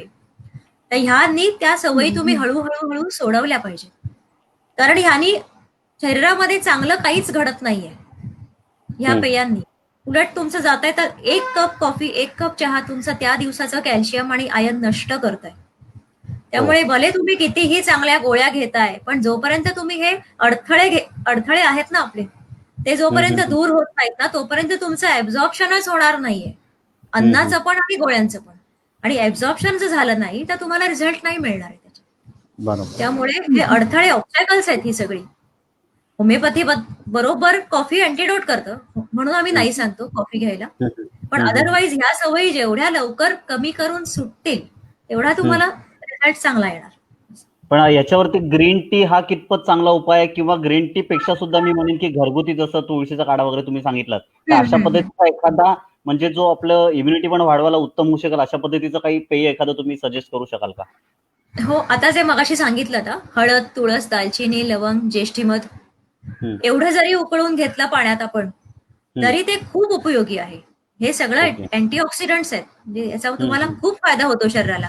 इम्युनिटी पण बूस्ट राहते आणि अँटीऑक्सिडंट प्रॉपर्टी पण आपल्याला मिळत राहते. ग्रीन टीचं कसं आहे ना, ग्रीन टी जेव्हा आपण कुठलाही प्रोडक्ट परचेस करतो, विकत घेतो, तेव्हा त्या पॅकेटवरती वाचायचं. ग्रीन टी वरती बऱ्याचदा इट कंटेन्स टॅनिन असं लिहिलं असेल, तर तो टॅनिन असलेला ग्रीन टी आपल्याला अपेक्षित नाहीये. अच्छा. म्हणजे चहातला जे ऍसिड आहे ना, ते टॅनिक ऍसिड आहे. म्हणजे त्या ग्रीन टी मध्ये जर सुद्धा ऍसिड जात असेल तर ते नकोय. प्लेन ग्रीन टी सुद्धा मिळतात, मग ते तुम्ही घेताना बघून वाचून घ्यायचं की आपण काय घेतोय. निश्चित. वृषाली मॅडम, पुन्हा एकदा आपण प्रश्नांकडे वळणार आहोत. हो डॉक्टर, आता तुम्ही म्हणालात उकाळा, किंवा ज्याला आपण एरवी साध्या ह्याच्यात म्हणतो काढा, की जो आपल्याला अँटीऑक्सिडंट म्हणून आणि इम्युनिटी बुस्टर म्हणून आता सध्याच्या या 3-4 महिन्याच्या काळात तर खूपच त्याचा प्रचार आणि प्रसार झालेला आहे. आणि असंही आपण कायम तो काढा घेतो आणि त्याचा उपयोगही होतो, की चहा आणि कॉफी ऐवजी तो घेणं केव्हाही चांगलं असं आपण आता सुचवलं. तर जेव्हा असे आजार, डायबिटीस किंवा ब्लड प्रेशर सारखे किंवा इतर पण काही क्रॉनिक आजार असतात, आणि आपण बरेचदा असं काही व्यक्तींच्या बाबत ऐकतो की अरे, काल तर ही व्यक्ती बरी होती आणि आज त्यांना मृत्यू कसा काय आला, किंवा हार्ट अटॅकच्या बाबतीत आपण ऐकतो, अरे आज अचानक हार्ट अटॅक कसा आला, असं आपल्याला वाटतं. तर मग अशा वेळेला भविष्यात असे काही आजार होणार आहेत, हे याची शक्यता काही वर्तवता येते का? अशा पद्धतीने काही सांगता येईल का तुम्हाला? हो, याला ना प्रिव्हेंटिव्ह इन्व्हेस्टिगेशन्स म्हणून एक भाग आहे. अशा काही चाचण्या उपलब्ध आहेत आपल्याकडे की त्या जर आपण आधी केल्या 1:40 किंवा बिफोर आपल्याला काही डॉक्टरकडे जाण्याची जेव्हा वेळ येते, किंवा मी तर सध्या तरुणपणीच कराव्या सगळ्यांनी, की आपल्याला एक अंदाज येतो की बाबा आता आपण कुठे आहोत आणि आपल्याला काय काय होणार आहे. त्याच्यामध्ये आपण एक किडनी प्रोफाईल आहे, ज्याच्यामध्ये आपण किडनीचा फिल्ट्रेशन रेट मेजर करतो. त्याला GFR म्हणतात, ग्लोमेरुलर फिल्ट्रेशन रेट. त्याच्यावरनं तुमच्या हम्म. किडनीची कॅपॅसिटी फिल्ट्रेशनची किती आहे हे कळतं. आता मी मगाशी क्रिएटिनिनचं आपण उदाहरण जर बघितलं की बऱ्याच जणांचं ना क्रिएटिनिन वाढतं आणि क्रिएटिनिन वाढल्यावर क्रिएटिनिन कमी करायच्या गोळ्या दिल्या जातात किंवा एक त्यांना सांगितलं जातं की तुम्ही प्रोटीन फूड घेऊ नका आणि क्रिएटिनिन कमी करायच्या गोळ्या दिल्या जातात. पण आता क्रिएटिनिन वाढतंय याचा अर्थ काय की किडनीचं फिल्ट्रेशन मध्ये बिघडलेलं आहे. तिचे जे फिल्टर्स आहेत किडनीमध्ये, जसं गाळणं असतं, जसं आपण चहा गाळतो तशीच क्रिया किडनीत होत असते रोजची. त्याच्यामध्ये फिल्टर्स असतात. त्या फिल्ट्रेशन मध्ये जेव्हा बिघड होतो तेव्हा जे टॉक्सिक मटेरियल आहे म्हणजे क्रिएटिनिन हे शरीराच्या बाहेर टाकणं हे किडनीचं काम आहे. पण ज्या अर्थी ते रक्तामध्ये त्याची लेवल वाढतेय म्हणजे तुमच्या किडनीचं फिल्ट्रेशन काम करत नाहीये. त्यामुळे क्रिएटिनिन कमी करायची गोळी घेऊन फायदा होईल की तुम्ही फिल्ट्रेशन सुधारल्यावर फायदा होईल? ऑफकोर्स तुमचं फिल्ट्रेशन सुधारलं पाहिजे तेव्हा तुमचं क्रिएटिनिन कमी होईल. आणि हे रिपेअर मेकॅनिझम जे आहे ना, इथे प्रोटीनचा भाग येतो की आपल्याला थोड्या डोसमध्ये ते प्रोटीन घ्यावं लागतं तेव्हा हे तुमचं रिपेअर होणार आहे मेकॅनिझम. हे जे सगळं जे आहे ना ह्याच्यासाठी ते प्रिव्हेंटिव्ह मेजर्स खूप काम करतात की ही टेस्ट जर आधी केली तर आपल्याला कळतं. आता ही टेस्ट डायबिटीसच्या रुग्णांसाठी फार महत्वाची आहे. त्या फिल्ट्रेशन रेटवर आपण डायबिटीसची सिव्हिअरिटी ठरवत असतो की भले शुगर तुमची नॉर्मल रेंज आली असेल पण जर GFR जर तुमचा कमी झाला असेल किंवा तो 90च्या खाली येत असेल तर याचा अर्थ तुम्हाला इंटरनल डायबिटीसचे कॉम्प्लिकेशन सुरू झालेत हे आधी ओळखता येतं. अशा अनेक टेस्ट आहेत जसं C रिएक्टिव्ह प्रोटीन आहे, होमोसिस्टिन आहे, ज्याच्यावरून आपल्याला रक्तवाहिन्यांची हार्डनिंग कळतं. जसं मगाशी आपण बीपीचं उदाहरण बघितलं ते हार्डनिंग आपल्याला आधी कळू शकतं. अशा अनेक छोट्या छोट्या टेस्ट आहेत. व्हिटॅमिन D आहे, लिव्हर प्रोफाईल आहे, होमोसिस्टिन फार महत्वाची टेस्ट आहे ह्याच्या. अवेअरनेस आपण ठेवला प्रत्येक व्यक्तीने आपल्या आरोग्या बाबतीत आणि विशिष्ट टेस्ट विशिष्ट वेळात करून घेतल्या, तशी काळजी आपण घेतली तर आपण रोगापासून दूर राहू शकू किंवा भविष्यात होणाऱ्या रोगांबद्दलची माहिती आपल्याला मिळू शकेल. तर त्या संदर्भात मला असं वाटतं ना, बऱ्याचदा असं होतं ना की लोकांना काय वाटतं की मला तर काही होत नाहीये मग मी या कशाला चाचण्या करू, मला काहीच त्रास नाहीये, होत नाहीये, मग मी उगाच चाचण्या कशाला करू, कशाला उगाच डॉक्टर खर्चात टाकतायत मला, असा बऱ्याच जणांचाही असतो की मग त्याला पुढे करूया, आता होत नाहीये मग कशाला करायचं. असं आपण जे अंगावर बऱ्याचदा हे दुखणी अंगावर काढली जातात किंवा आपल्या लक्षातच येत नाही मुळात की आतमध्ये काय चाललंय. मग हे जर वेळीच आपण ह्याचं केल्या ह्या टेस्ट तर कळू शकतं आपल्याला की संभाव्य काय आहे, त्याच्यासाठी आत्ता काळजी काय घ्यायची आहे आणि त्या डिसीज पर्यंत पोहोचू नये म्हणून माझ्या हातात किती वेळ आहे आणि किती प्रयत्न मी करायला पाहिजे. हे सगळं जशी कुंडली मांडतात ज्योतिषी तशी ही आरोग्याची कुंडली आहे की ज्याच्यावर आपल्याला बऱ्याचशा गोष्टी कळतात पुढे होणारे. म्हणजे भविष्यात जाऊन कुठलाही आजार बळावण्यापेक्षा किंवा खर्चिक होण्यापेक्षा वेळेवर ह्या जर टेस्ट केल्या माणसांनी तर ते निश्चितच आपल्याला सगळ्यांनाच चांगल्या आरोग्यासाठी फायदेशीर ठरेल. मगाशी आपण सांगितलं की बरेचदा असं होतं की रोगाच्या परिणामांवर उपचार केले जातात आणि मुख्य रोग तसाच राहतो आणि वर्षानुवर्ष लोक गोळ्या घेत राहतात किंवा औषध उपचार करत राहतात. तर ती उपचार पद्धती कशी असावी, उपचार कसे केले जावे त्याच्यावर थोडासा आपण प्रकाश टाकू. हो, मी जसं म्हटलं ना मगाशी की उपचार हे कॉजवर त्या कारणावर केले पाहिजेत, परिणामांवर नाही. तर ते कारण आपल्याला शोधून काढायला लागतं की समजा आता आपण नंतर ट्रायकोलॉजीकडे येणार आहोत तेव्हा मी हे सगळं सांगणार आहे परत की समजा एखाद्याचे केस गळत आहेत किंवा एखाद्याला पिंपल येत आहेत, एखाद्याला हेडेक आहे, त्यात का होत आहे हे, त्याचं कारण काय आहे. हेडेकची गोळी घेऊन हे सुटणारं नाही कोण. त्यामुळे हेडेक का होते त्या काही टेस्टवरून आणि काही त्याच्या हिस्ट्रीवरून हे आपल्याला बरंचसं कळतं की त्याचं मूळ कुठे आहे, नक्की काय होत आहे, ती प्रोसेस काय आहे. ती प्रोसेसमध्ये आपण रिपेअर केलं की त्याला रिझल्ट मिळणार आहे. केस गळतात म्हणजे काहीतरी चुकतंय ना, काहीतरी चुकतंय आपल्या ह्याच्यामध्ये. म्हणून केस गळणं हे एक्सप्रेशन झालं किंवा स्किनवरती पिंपल्स येणं किंवा एखादा स्किन डिसीज होणं हे एक्सप्रेशन आहे त्या रोगाचं.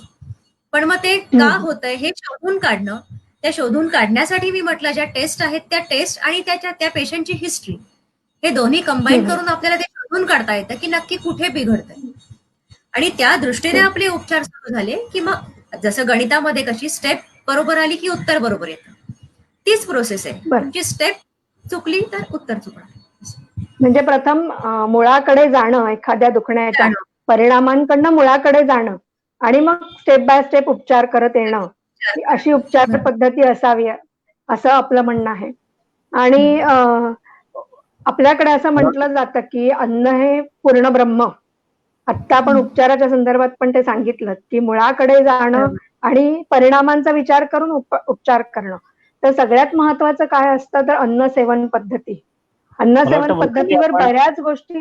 हा, आपण म्हणलं या बोल बोल. अन्नसेवन पद्धतीवरती यापुढे आपण या टॉपिकवरती चालणार आहोत. पण पुन्हा एकदा हो रसिकांचे काही प्रश्न येत आहेत की जसं आणि हो, मुद्दाम घे मी ना. आता हा प्रश्न घेतला कारण आता जे आपण मॅडम म्हणत होत्या की पेशंटचं हिस्ट्री जाणून घेणं फार महत्वाचं आहे. तर आपले एक इकडचे रसिक आहेत जे विचारतात, ईश्वर आरेकर विचारतात की होमिओपॅथीमध्ये एखाद्या पेशंटचा जन्मापासूनचा इतिहास जाणून घेणं किती महत्वाचं आहे.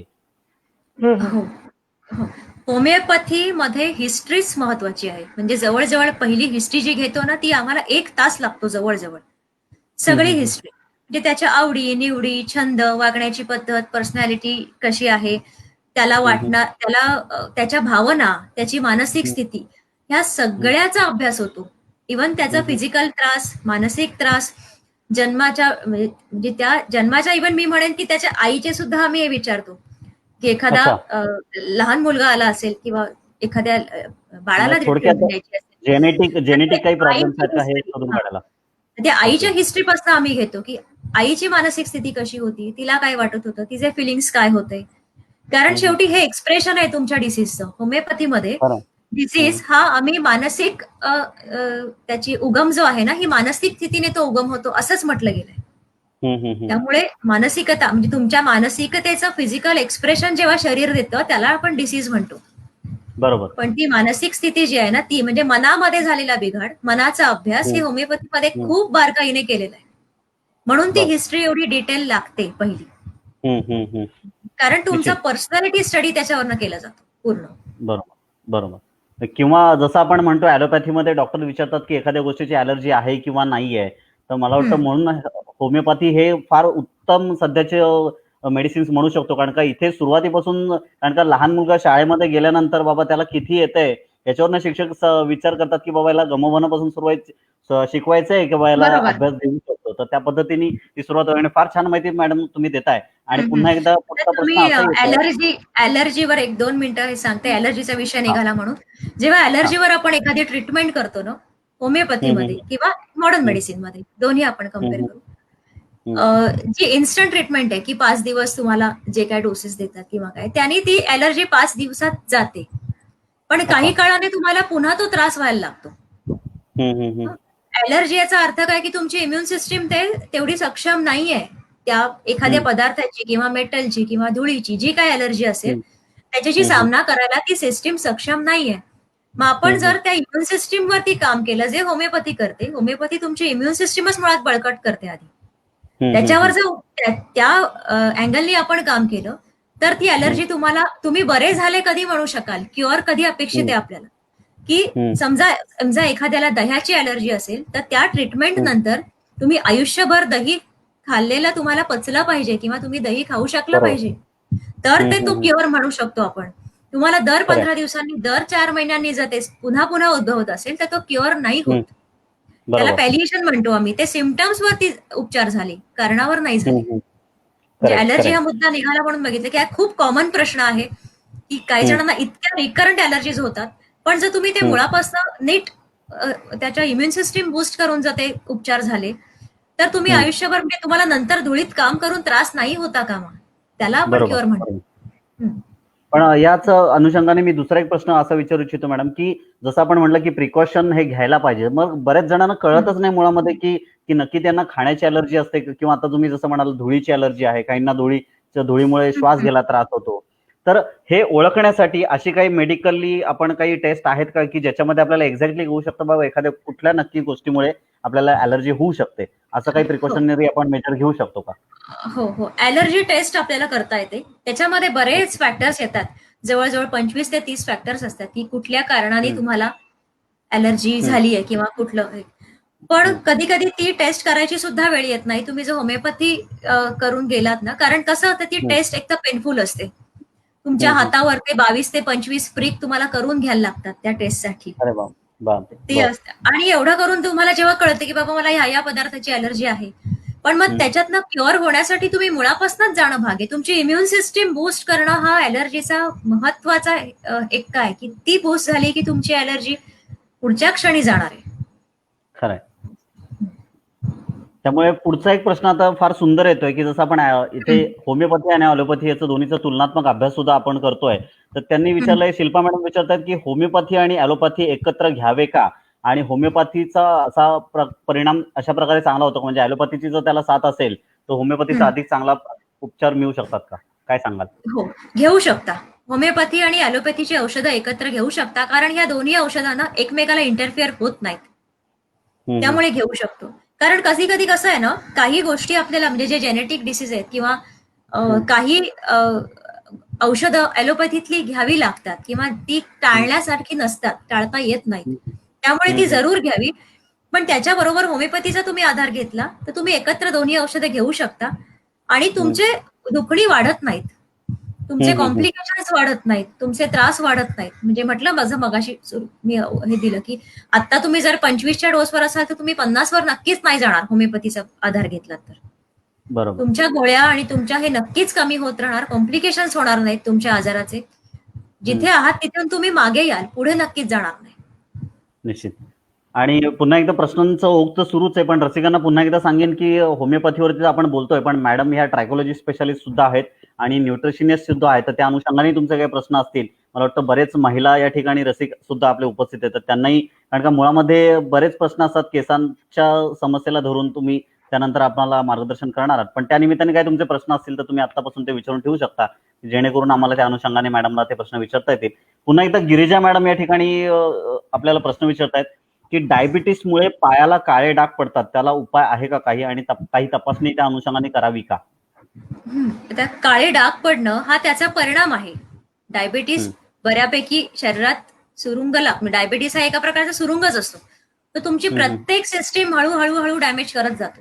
की तुमच्या डोळ्यांवर परिणाम होतो, तुमच्या मज्जासंस्थेवर परिणाम होतो, तुमच्या किडनीवर त्याचा परिणाम होतो, तुमच्या न्यूरोलॉजी जे आपले नर्व्हज आहेत किंवा मसल्स आहेत त्याच्यावर परिणाम होतो आणि स्किनवर पण होतो. त्यामुळे काळे डाग पडणं हा त्या डायबिटीसचा झालेला परिणाम आहे. त्यामुळे त्याच्यासाठी वेगळी टेस्ट अशी काही नाही, तुमचा डायबिटीस कंट्रोल राहणं आणि तुम्ही तो ठेवणं हे आपल्या हातात आहे. त्यामुळे ते एकदा तुम्ही केलं की, कारण एक्सटर्नल ऍप्लिकेशननी फारसा काही फरक पडणार नाही, तुम्ही त्याच्यावरती एक्सटर्नली काही लावू शकता, ब्लिचिंग एजंट्स वगैरे, पण त्यापेक्षा तुम्ही डायबिटीसच जर कंट्रोल ठेवलात ना तर ते जास्त फायद्याचं ठरेल. निश्चित. म्हणजे गिरिजा मॅडमना सांगायला हरकत नाही की जसं आपण म्हणलं की अजून एक प्रश्न या अनुषंगाने विचारू शकतो की जसं आपण जेनेटिक्सचं म्हणतोय, डायबिटीस हा असा आजार आहे की जे तो जेनेटिक्स मध्ये जाऊ शकतो का, म्हणजे पुढच्या पिढीमध्ये परावर्तित होऊ शकतो का, आणि ते कितपत त्याचे चान्सेस आहेत? हो, आता डायबिटीसचे 2 प्रकार आहेत, टाईप 1 आणि टाईप 2. टाईप 2 हा डायबिटीस आहे, हा कॉमन आहे, म्हणजे जो साधारण एक 35-40 नंतर, आता तर खूप आधी येऊ लागला डायबिटीस, पण साधारण 40 नंतर जो येतो त्याला आपण टाईप 2 डायबिटीस म्हणतो. म्हणजे जो तुमच्या जीवनशैली, आहार आणि ह्यांनी बूस्ट होतो. आणि टाईप 1 जो आहे ना, ह्याच्यामध्ये तुम्ही तो कंजेनायटल म्हणजे तुम्ही जेनेटिक फॅक्टर्स प्रॉमिनंट घेऊन आलेले असता, आणि जो लहान मुलांना होतो किंवा तो जन्मापासून बऱ्याच लहान मुलांना सुद्धा डायबिटीस होतो, त्याला टाईप 1 म्हटलं जातं. पण टाईप 2 डायबिटीस हा पूर्णतः आपल्या हातात आहे. असं वाटतं बऱ्याच जणांना की माझ्या वडिलांना आहे, आईला आहे, म्हणजे मला होणारच, असं अजिबात नाहीये. तुम्हाला चान्सेस जास्त असतात होण्याचे, पण आपल्या हातात बऱ्याचशा गोष्टी असतात. समजा तुमच्या वडिलांना 60व्या वर्षी डायग्नोज झाला असेल तर तुम्हाला 50व्या वर्षी डायग्नोज होण्याची शक्यता जास्त आहे, पण होईलच असं नाही. ते पूर्ण आपण रिव्हर्स करू शकतो, पूर्ण आपल्या हातात असतं. जसं तुम्ही म्हणालात की पहिलेच प्रिकॉशनरी मेजर्स घेऊन काही टेस्ट केल्या ज्या नॉर्मल डॉक्टर सांगत नाहीत, तर त्या सुरुवातीला जर तुमच्या फॅमिलीमध्ये एखाद्या मेंबरला डायबिटीस असेल तर मला वाटतं एक प्रिकॉशनरी मेजर म्हणून त्यांच्या मुलांनी किंवा त्यांच्या करून घ्यायला हरकत नाही. आणि एवढंही मी सांगेन की ज्यांना आता डायबिटीस आहे, ज्या लोकांना आता डायबिटीस आहे, त्यांनी तुमच्या मुलाची फास्टिंग इन्सुलिन टेस्ट अगदी उद्या करून घ्यावी. त्यांनी तुमच्या मुलाचा धोका टळणार आहे. तुम्हाला झाला ठीक आहे, पण मुलामध्ये होऊ नये म्हणून तो फास्टिंग इन्सुलिन टेस्ट तुमच्या मुलांच्या लगेच करून घ्या. त्याच्यावरून तुम्हाला ते अंदाज येईल की आपण किती धोक्यात आहोत किंवा मुलाला किती चान्सेस आहेत होण्याचे. म्हणजे ही दुर्लक्षित टेस्ट आहे, ही म्हणजे ही दुर्लक्षित आहे, कोणी सांगत नाही करायला. ह्या खरं प्राईम टेस्ट आहे ही प्री डायबेटिस स्टेज मध्ये ओळखण्याची. मॅडम मी त्या दृष्टीने पण विचारू शकतो, कारण का बरेच जण काय आहे ना की त्यांना टेस्ट करायची इच्छा असते, पण मग त्याचे किती खर्च येईल किंवा काय येईल हे सुद्धा संभव मनामध्ये कुठेतरी शंका असते. तर या निमित्ताने तुम्ही हे सांगू शकाल का की साधारण या टेस्टची काय कॉस्ट असू शकते? फास्टिंग इन्सुलिन ही टेस्ट जी आहे ना, ही 400 रुपयापासून 700 रुपयापर्यंत त्याची कॉस्ट आहे. पण माझं म्हणणं किंवा माझं असं असतं की ज्याचा आयुष्यात तुम्हाला जी टेस्ट एकदा करायची आहे ती तुम्ही थोडासा एक 400-500 रुपये खर्च करून करायला काय हरकत आहे, कारण ज्याने तुम्हाला पुढच्या 20-30 वर्षांचं भविष्य कळणार आहे ते तुम्ही करायलाच हवं. आता आपण जंक फूड खाण्यासाठी 700-800-1000 रुपये खर्च करतो, पिक्चर बघायला करतो, तर मला वाटतं तुमच्या हेल्दी आरोग्यासाठी टेस्टवर करायला काय हरकत आहे. बरोबर, खरंय, निश्चित. आणि मॅडम मी आता हा जो प्रश्न आलेला की डायबिटीसमुळे जे पायाला काळे डाग पडतात, पण बरेचदा असं तर तुम्ही न्यूट्रिशन त्या अंगाने मी हा प्रश्न विचारतोय. म्हणजे माझ्या स्वतःच्या आईला सुद्धा आता सध्या 55 वर्षात एक हळूहळू काळे डाग पडतात, मध्येच ते गायब होतात. तर त्या अंगाने न्यूट्रिशनिस्ट म्हणून तुम्ही काय सल्ला द्याल की घरगुती जेवणामध्ये की नक्की कुठले व्हिटॅमिन्स पोटात गेले पाहिजेत, आणि जर ते शरीरातून जात नसतील तर मग असे कुठले पदार्थ आहेत का किंवा कुठली फळं आहेत का ज्याचं कंझ्युम केल्यामुळे ते कमी होऊ शकतात?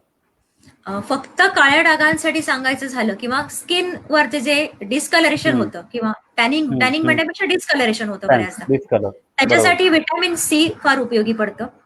व्हिटॅमिन सी मध्ये सगळे लिंबूवर्गीय फळं येतात, पण बऱ्याचदा डायबेटिक हे असेल तर मी फळं खायला तेवढीशी परवानगी नाही देत. त्यामुळे मग तुम्ही व्हिटॅमिन सी ची टॅबलेट घेऊ शकता. ती एक आहे. व्हिटॅमिन ई ची टॅबलेट आहे जी स्किनवरती काम करते प्युअर तुमच्या. व्हिटॅमिन ई ची आणि सी ची या 2 टॅबलेट. व्हिटॅमिन डी च्या कमतरतेमुळे सुद्धा स्किनवरती डाग पडू शकतात, आणि ही व्हिटॅमिन डी ची कमतरता आपल्या भारतीयांमध्ये सगळ्यांमध्ये असतेच असते. एकही मला हार्डली 100त 1 जण असा सापडतो की ज्याचं व्हिटॅमिन डी 40 किंवा 45 आहे. बाकी सगळ्यांचं व्हिटॅमिन डी अतिशय कमी लेवलवर, म्हणजे अगदी 4 पासून 15-20 त्याच्या पुढे नाही. कारण एकतर व्हिटॅमिन डी हा सूर्यप्रकाशातनं मिळणारा भाग आहे. सूर्यप्रकाशात जाऊन आपल्या एवढ्या रोजच्या धकाधकीच्या शेड्यूल मध्ये सूर्यप्रकाशात जाऊन बसणं हे प्रॅक्टिकली पॉसिबल होत नाही बऱ्याचदा. बरोबर. म्हणून आणि बाकी आहारातनं असं व्हिटॅमिन डी मिळण्यासाठी कुठलाही सोर्स नाही. त्यामुळे व्हिटॅमिन डी चा दरवर्षी एक कोर्स करणं हे अनिवार्य आहे, तो करावाच. कारण व्हिटॅमिन डी बऱ्याचशा गोष्टींशी जोडलेलं आहे, नुसतं स्किन नाही. ते ओबेसिटीशी जोडलेलं आहे, ते केसांशी जोडलेलं आहे, ते डायजेशनशी आहे, ते हाडांशी जोडलेलं आहे, मसल्सशी आहे. त्यामुळे तो आपलं व्हिटॅमिन डी 40 ते 50च्या लेवलला ठेवणं हे आपल्या हातात आहे, आणि ते सप्लिमेंटनीच करावं लागतं. साधारण म्हणजे वर्षभरात एक कोर्स व्हिटॅमिन डी चा करावाच सगळ्यांनी, आणि ज्यांना शक्य आहे त्यांनी उन्हात जाऊन पण बसावं. पण सगळ्यांना ते शक्य होत नाही. ज्यांना पॉसिबल आहे त्यांनी जरूर, म्हणजे सनबाथ खरं तर खूप उपयोगी आहे. गोळीपेक्षा सुद्धा सनबाथ घेणं, सूर्यप्रकाश अंगावर घेणं हेच श्रेयस्कर आहे केव्हाही. पण जिथे प्रॅक्टिकल आपल्याला ज्या गोष्टी शक्य होत नाहीत रोज, मग ज्यांना शक्य होईल त्यांनी करावं. मग ज्यांना शक्य आहे त्यांनी शनिवार रविवार गच्चीवर जाऊन ऊन घ्यावं. खरं मला वाटतं म्हणजे पूर्वीची लोक जी होती त्याच्यामुळेच कदाचित फिट आहेत, कारण का पहाटेचं सूर्यदर्शन व्हायचं. आजकाल आपण पहिल्या ट्रेन कधी पकडतो या धावपळीमध्ये असतो, पण उत्तम आणि 1 वर्षात एकदा टेस्ट केले त्याचा उपयोग होऊ शकतो. अतिशय महत्वाची एक कमेंट आली आणि ते विचारतात की इज इटिंग मोर स्वीट, म्हणजे हा एकदम प्रत्येक माणसाच्या मनात असलेला दडलेला गैरसमज आहे की जास्त गोड खाण्याने डायबिटीस होऊ शकतो का? जास्त गोड खाण्याचा आणि डायबिटीसचा डायरेक्ट काही संबंध नाही. कार्बोहायड्रेट जे आपण खातो ना, पिष्टमय पदार्थ, पिष्टमय पदार्थांचा कनेक्शन डिरेक्टली डायबिटीसशी आहे. ज्यांच्या जेवणामध्ये कार्बोहायड्रेट जास्त असतात किंवा दिवसभराच्या खाण्यामध्ये कार्बोहायड्रेटचं प्रमाण जास्त असतं, त्यांना डायबिटीस होण्याची शक्यता जास्त असते, गोडाशी नाही. शेवटी गोड हे पण कार्बोहायड्रेट मध्येच मोडणारं पदार्थ आहे, पण ते आपण मॉडिफाय करू शकतो. त्यामुळे गोड खाऊन डायबिटीस होतो हे विधान चुकीचं आहे. गोड खाऊन नाही होत, तो कार्बोहायड्रेट खाल्ल्यामुळे होतो. पण कार्बोहायड्रेट मध्ये आता तुम्ही म्हणता की स्वीट्स पण त्याच्यामध्ये इन्क्लूड आहे, पण मग अदर दॅन स्वीट कार्बोहायड्रेट मध्ये नक्की काय काय येतं की जे आपण रेग्युलर खात असतो पण आपल्याला माहित नसतं की बाबा इंटॅक्ट घेतं एवढं? आपलं इंडियन जेवणाचा जो पॅटर्न आहे ना, हा कार्बोहायड्रेट रिचच आहे. जवळजवळ 80% आपल्या जेवणामध्ये कार्बोहायड्रेट्सच आहेत.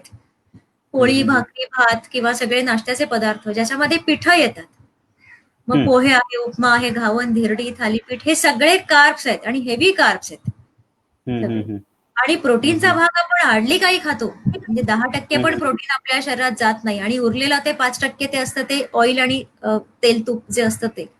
तर हा रेशो जेव्हा उलटा होईल ना, प्रोटीन जास्त गेलं पाहिजे, त्याच्यानंतर फॅट जास्त गेली पाहिजेत आणि शेवटचा उरलेला 20% आहे ना, हे कार्बोहायड्रेट्सला ठेवले पाहिजे. असा पॅटर्न जेव्हा बदलेल ना, तेव्हा डायबिटीसचा आपल्या भारतामध्ये डायबिटीस होण्याचा हेच कमी होईल, रेटच कमी होईल मुळात. त्याच्यानंतर आपल्याला हालचाल नाहीये, आपण लेबर वर्क काही करत नाही. म्हणजे जरी तुम्ही 4 पोळ्या खा, पण 4 पोळ्या खाऊन तुम्ही 2 तास क्रिकेट खेळलात ना, तर त्या ऍक्सेप्टेबल आहेत. पण 4 पोळ्या खाऊन जर तुम्ही दिवसभर पीसीच्या समोर बसणार असाल तर ते ऍक्सेप्टेबल नाही. खरंय. त्यामुळे मॅडम लेबर वर्क महत्वाचं आहे. म्हणजे तुमचे तेवढं एक्सरसाइज पण झाले पाहिजे. तुम्ही जर कार्ब्स खाणार आहात तर एक्सरसाइज पण तेवढे झाले पाहिजेत, तर ते नलिफाय होणार इफेक्ट, नाही तर नाही होणार. मगाशी म्हणालात की व्हिटॅमिन डी किंवा ई हे जे आहे, डी जे आपल्याला महत्वाचं आहे की ज्यांना सूर्यप्रकाशात बसता येईल त्यांनी जरूर घ्यावा. पण जर कोर्स वर्षभरात करायचा असेल तर एक आपले रसिक विचारतात की हा कोर्स किती गोळ्या घ्याव्यात आणि हा किती दिवसांचा कोर्स साधारण केला पाहिजे? हा 4 महिन्याचा कोर्स असतो. Once in a week for 16 weeks असा कोर्स असतो. आठवड्यातनं 1 गोळी असे 4 महिने म्हणजे 16 आठवडे. Once in a week for 16 weeks. या गोळ्या तुम्हाला कुठल्याही केमिस्टकडे मिळतात. अपराईज, डी राईज या दोन्ही कुठल्याही गोळ्या तुम्ही घेतल्यात तरी चालणार आहेत. सॅकेट्स मिळतात, ती घेतली तरी चालणार आहे. आणि ई विटॅमिनच्या बाबतीत काय सांगाल? म्हणजे ई विटॅमिनचा पण वर्षातून एकदा करावा का रेग्युलर बेसवरती ई विटॅमिनच्या गोळ्या घेतल्या चालतात? ई विटॅमिनच्या गोळ्यांचं असं आहे ना की ई विटॅमिन हे फॅट सॉल्युबल विटॅमिन आहे. इव्हन डी सुद्धा फॅट सॉल्युबल विटॅमिन आहे. त्यामुळे फॅट सॉल्युबल विटॅमिन्सचा जास्त साठा आपण शरीरात करत नाही. त्यामुळे त्याचा स्पेसिफिक म्हणजे समजा तुम्हाला काय त्रास होतोय ना त्याच्यावर अवलंबून आहे की गोळ्या किती घ्यायच्या.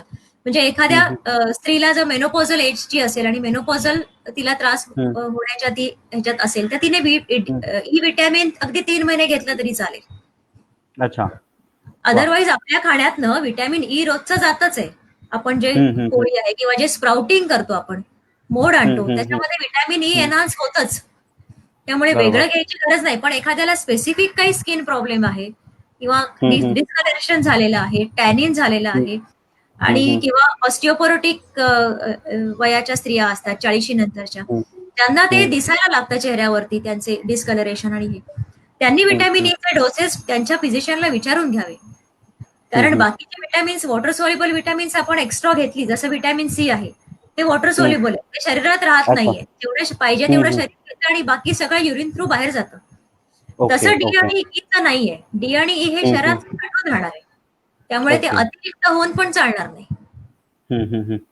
त्याचा एक्स्ट्रा डोसेस होऊन पण चालत नाही. मॅडम असं म्हणतात की व्हिटॅमिन सी पण असं बरेचदा आहे की त्याच्यामध्ये पण एक गैरसमज असा आहे की जास्त जरी झालं तरी तुमची हाडं ठिसूळ होतात. मग त्या बाबतीत काही मार्गदर्शन कराल की असं असू शकतं का? व्हिटॅमिन सी ने हाडं नाही ठिसूळ होणार. व्हिटॅमिन सी हे वॉटर सोल्युबल विटॅमिन आहे ना, तुम्हाला पाहिजे तेवढंच शरीर ऍब्झॉर्ब करतं. बॉडी विजडम पुन्हा काम करतं. पाहिजे तेवढंच घेणार, शरीराला गरज आहे तेवढंच ऍब्झॉर्ब होतं आणि एक्स्ट्रा सगळं निघून जातं. त्यामुळे व्हिटॅमिन सी ने हाडं ठिसूळ होत नाहीत अजिबात. त्याचा नाही संबंध.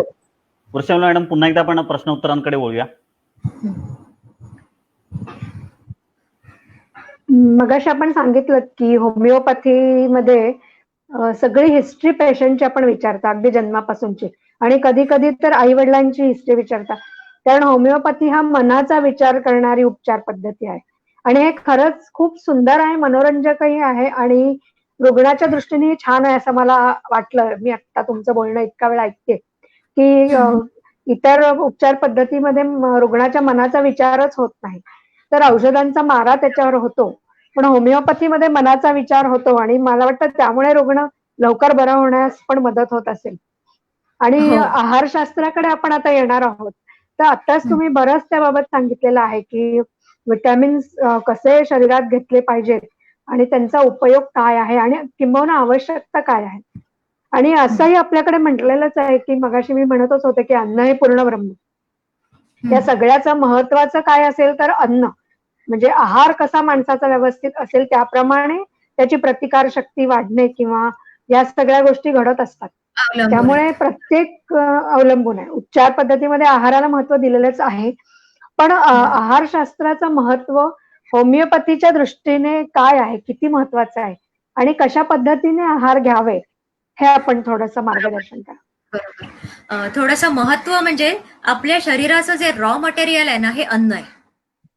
जी पेशींची वाढ होते किंवा जे शरीर आपलं इंटरनल जे अमायनो ऍसिड्स ब्लॉक बनतात किंवा जे शरीर तयार होतं ते अन्नाने तयार होतं. हं, त्यामुळे हे रॉ मटेरियल आहे आणि जर रॉ मटेरियल आपलं कच्चं असेल तर बांधणी चांगली असेल का? तर नक्कीच नाही होणार. जसं आपण एखादी बिल्डिंग बांधताना जर सिमेंटची क्वालिटी जर थर्ड क्वालिटी असेल तर ती बिल्डिंग आज ना उद्या ती लवकर कोसळणार, ती उभी नाही राहू शकत जास्त.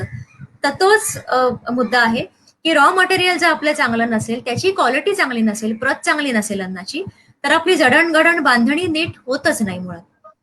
त्यामुळे आहारशास्त्राला बरोबर. महत्व ते आहे की औषधांबरोबर तुम्ही जेव्हा ह्याची जोड देता, ह्याची सांगड घातली जाते या आणि आहारशास्त्र हे हं, हं. सगळ्यांना सरसकट लागू नाहीये. म्हणजे समजा एखादा हं, आपण हं. हे घेतलं, आता मी जसं म्हटलं की कार्बोहायड्रेट्सचं प्रमाण, पण कार्बोहायड्रेट्सचं प्रमाण हे किती घ्यावं हे सगळ्यांना सरसकट हा नियम लागू नाहीये. परत तुमच्या चाचण्यांवरून, तुमच्या हिस्ट्रीवरून, तुमच्या आजाराच्या सिव्हिअरिटीवरून आपण ठरवत असतो की तुम्ही काय खायचंय किंवा किती खायचंय. हे सगळ्यांना लागू नाही होत नियम. हं, हं. त्यामुळे म्हणजे जरी होमिओपॅथीचा आपण उपचार सुरू केले तरी साईड बाय साईड आपण आहारातले बदल करतच असतो. आहार पण ते तुमच्या हं. आजारावर अवलंबून आहे की आहार काय घ्यायचा. सगळ्यांना हा नियम लागू होत नाही. हो.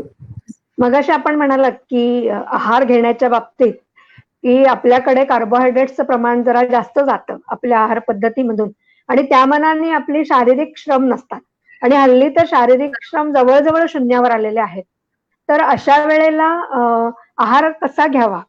अ, किती प्रकारे घ्यावा आणि ड्युरेशन काय असावं? कारण आपण तर मुंबईत राहता त्यामुळे आपल्याला चांगलीच कल्पना असेल, की आता कामाची पद्धती विलक्षण बदललेली आहे. कामाच्या वेळा बरोबर. बदललेल्या आहेत. बसून काम जास्त केलं जातं. तर अशा वेळेला आहार कसा घ्यावा? विशेषतः तरुणांनी. कारण आजकालचे हं, तरुण जवळ-जवळ 12 ते 16 तास काम करतात, पण ते एका काम जागी बसून करतात. तर बरोबर. अशा वेळेला आहारशास्त्राच्या माध्यमातून आपण काय सल्ला द्याल? हं, हं. ज्यांचं काम बसून आहे ना, त्यांनी कार्बोहायड्रेटचं प्रमाण कमीच करायलाच पाहिजे. नाहीतर तुमचं ते इन्सुलिन सतत सिक्रेट होतच राहणार. जसं इन्सुलिन जेवढा हं, वेळा सिक्रेट होईल ना, तेवढा वेळा इन्सुलिनवर पॅनक्रियावर ताण पडणार. आणि ह्याच्यामधनं हं. मग रोगाची निर्मिती कशी होते, की ह्याच्यामधनं ओबेसिटी सुरुवात होते. ह्याच्यामधनं तुम्हाला डायजेशनचे प्रॉब्लेम सुरू होतात. ह्याच्यामधनं तुम्हाला अनेक रोगांची सुरुवात होते कार्बोहायड्रेट्स इंटेक जास्त घेतल्यामुळे.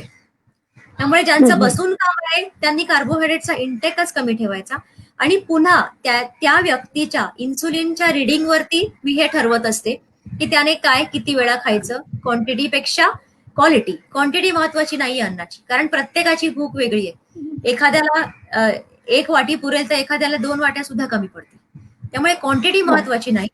त्या हां, हां. व्यक्तीच्या टेस्ट केल्यावरती त्याच्या रिडिंग्सवरनं मी ते ठरवत असते की इन्सुलिनवरनं तुमचा कार्बोहायड्रेटचा इंटेक ठरतो. म्हणजे म्हणजे व्यक्तीचं आहाराचं काय काम ना, हां, हां. काम कसं आहे. त्या आता एखादा हां. जर एक्सरसाइज करत असाल तुम्ही रोज किंवा तुम्हाला वेळ मिळत हं, असेल हं. तेवढा किंवा तुमचं लेबर वर्क असेल, तर तुम्हाला हं, हं. क्रायटेरिया हा लागू होत नाही. तुमच्यासाठी वेगळा क्रायटेरिया आहे. म्हणजे हं, हं. प्रत्येक व्यक्तिगणिक हा आहार बदलत जातो. प्रत्येकाच्या कामानुसार, बरोबर. Type of work, type of diseases किंवा एखाद्याच्या हं, व्यक्तीची हं. शरीराची जडणघडण, त्याची टेंडन्सी ही प्रत्येक व्यक्ती वेगळी आहे. त्यामुळे प्रत्येकाला हे हं, हं. वेगळं वेगळं लागू पडणार आहे. असं आहे. म्हणजे असं सरसकट असं म्हणजे नाहीये. हां, हां. जर सरसकट काही नाही. तुम्हाला त्रास नसेल आणि तुमची ओबेसिटी नसेल, डायबिटीस नसेल किंवा तुम्ही पूर्णतः हेल्दी असाल, हं, हं. तर तुम्ही कितीही वेळा दिवसातनं खाऊ शकता. फक्त अन्नातले केमिकल टाळणं हा त्यातला मुख्य मुद्दा आहे, की आपण दिवसभरातनं हां. प्रचंड केमिकल्स खात असतो. केमिकल्स म्हणजे कुठले? तर आपल्याला असं तर आपण केमिकल काही खात नाही. मग आपण जे अन्न रोज खातो किंवा सकाळी उठल्यापासून ज्या ज्या गोष्टी आपल्या पोटात जातात त्याच्यातनं बऱ्याच प्रमाणात केमिकल्स आपण खातो. मग ही हं, केमिकल्स हं, हं. कशातनं जातात आपली? तर पहिली गोष्ट मी जसं म्हटलं, की जी ऍसिड्स आहेत आपण सकाळी घेतो, चहा, कॉफी, ह्याच्यामध्ये हं, हं. केमिकल्स आहेत. त्याच्यानंतर आपण चहा, कॉफीमधनं हमखास प्रत्येक घरात खाल्लं जातं ते बिस्किट.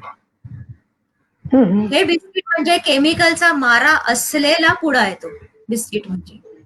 कारण त्याच्यामध्ये इतके प्रिझर्वेटिव्ह, इतके कलर्स, इतके फ्लेवर्स, इतका डालडा, हे सगळे केमिकल्स आहेत. आणि हे केमिकल्सचं कॉम्बिनेशन जे आहे ना, हे आपलं शरीर एक्सेप्ट करतच नाही मुळात.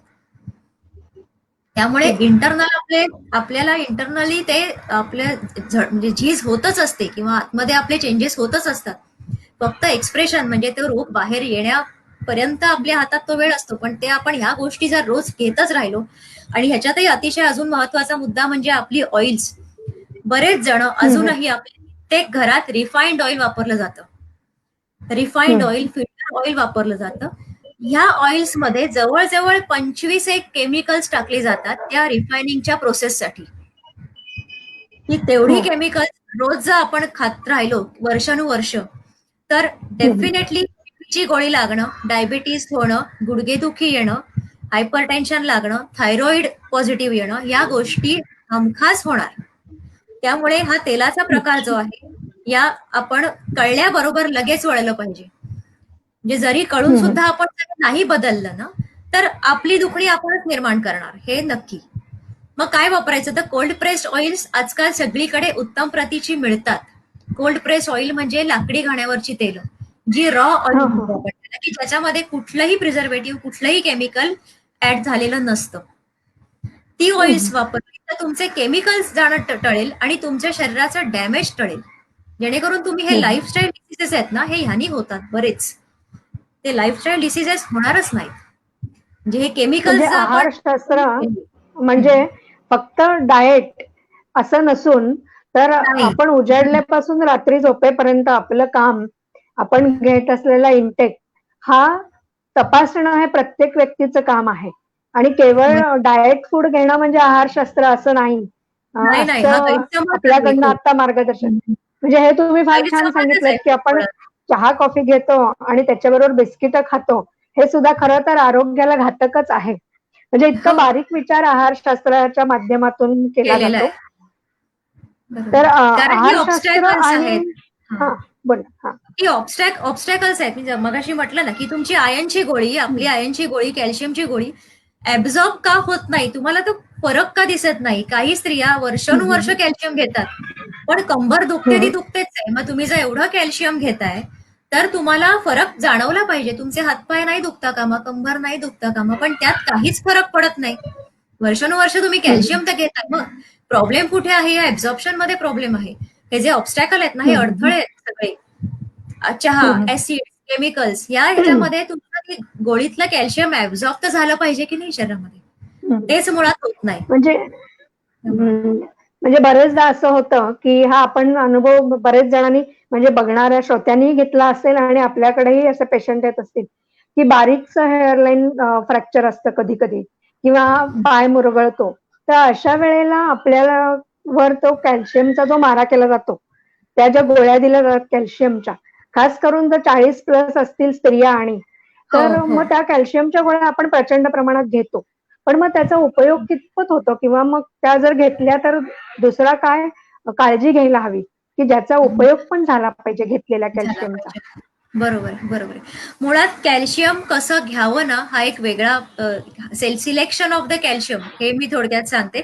कॅल्शियमच्या सिलेक्शन मध्ये ना 3 प्रकार येतात. जनरल जे कॅल्शियम दिलं जातं आणि जे घेतात ते कॅल्शियम कार्बोनेट या प्रकारात घेतात. कॅल्शियम कार्बोनेट हा प्रकार आपल्या शरीरात मुळात 5 ते 10% ऍब्झॉर्ब होतो. ती गोळी मुळात कार्बोनेट हे जे फॉर्म आहे ना, हा फॉर्म ऍब्झॉर्बच होत नाही मुळात. त्याच्यानंतर दुसरा येतो तो calcium citrate malate. Citrate malate हे जे कॅल्शियम आहे, हे जवळजवळ 70% ऍब्झॉर्ब होऊ शकतं. आणि त्याच्याही पेक्षा उत्तम कॅल्शियम जे आहे ना, त्याला अल्गे कॅल्शियम म्हणतात. म्हणजे समुद्राच्या तळाशी जे मायक्रो अल्गे, शेवाळ जे असतं, त्याच्यापासून तयार केलेलं नॅचरल कॅल्शियम, त्याला अल्गे कॅल्शियम म्हणतात. ते कॅल्शियम मात्र 90% ऍब्झॉर्ब होतं शरीरामध्ये.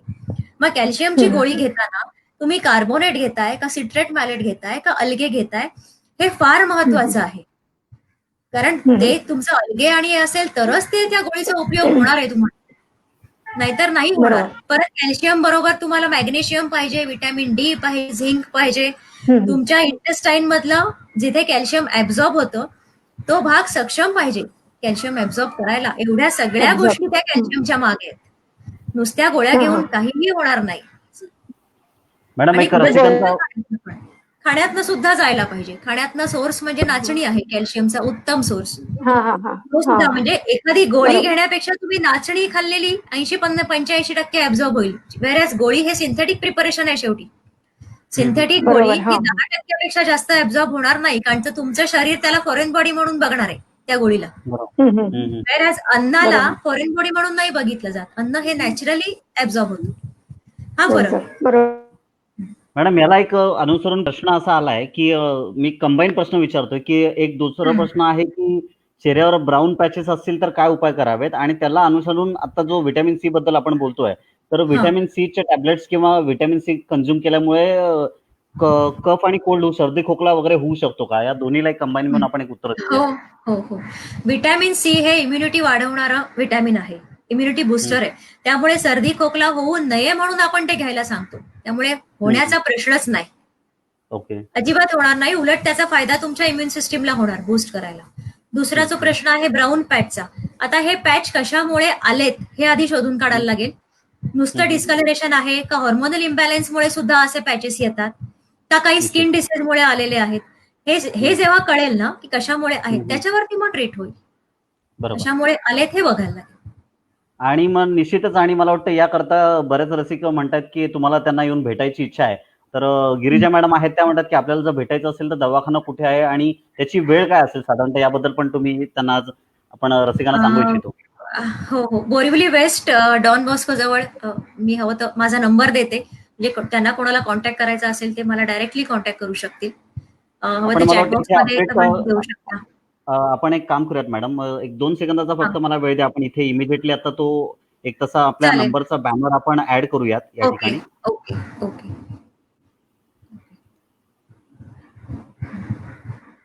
बऱ्याचदा हे ब्राऊन पॅचेस आहेत ना, हे हॉर्मोनल इम्बॅलन्स, म्हणजे हा प्रश्न जिने विचारलाय हा आपण युजली नंबर हॉर्मोनल सांगा मॅडम मला. इम्बॅलन्स.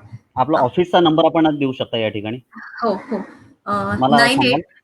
98 191 58 1918 98191 58583 98191 58583. मी रिपीट करतो, 9819158583 बरोबर. येस. ओके. आणि आपण या ठिकाणी हा नंबर रसिकांना सांगू इच्छितो की या ठिकाणी मी हा नंबर स्क्रॉल वरती आपण दाखवतोय कंटिन्युअसली.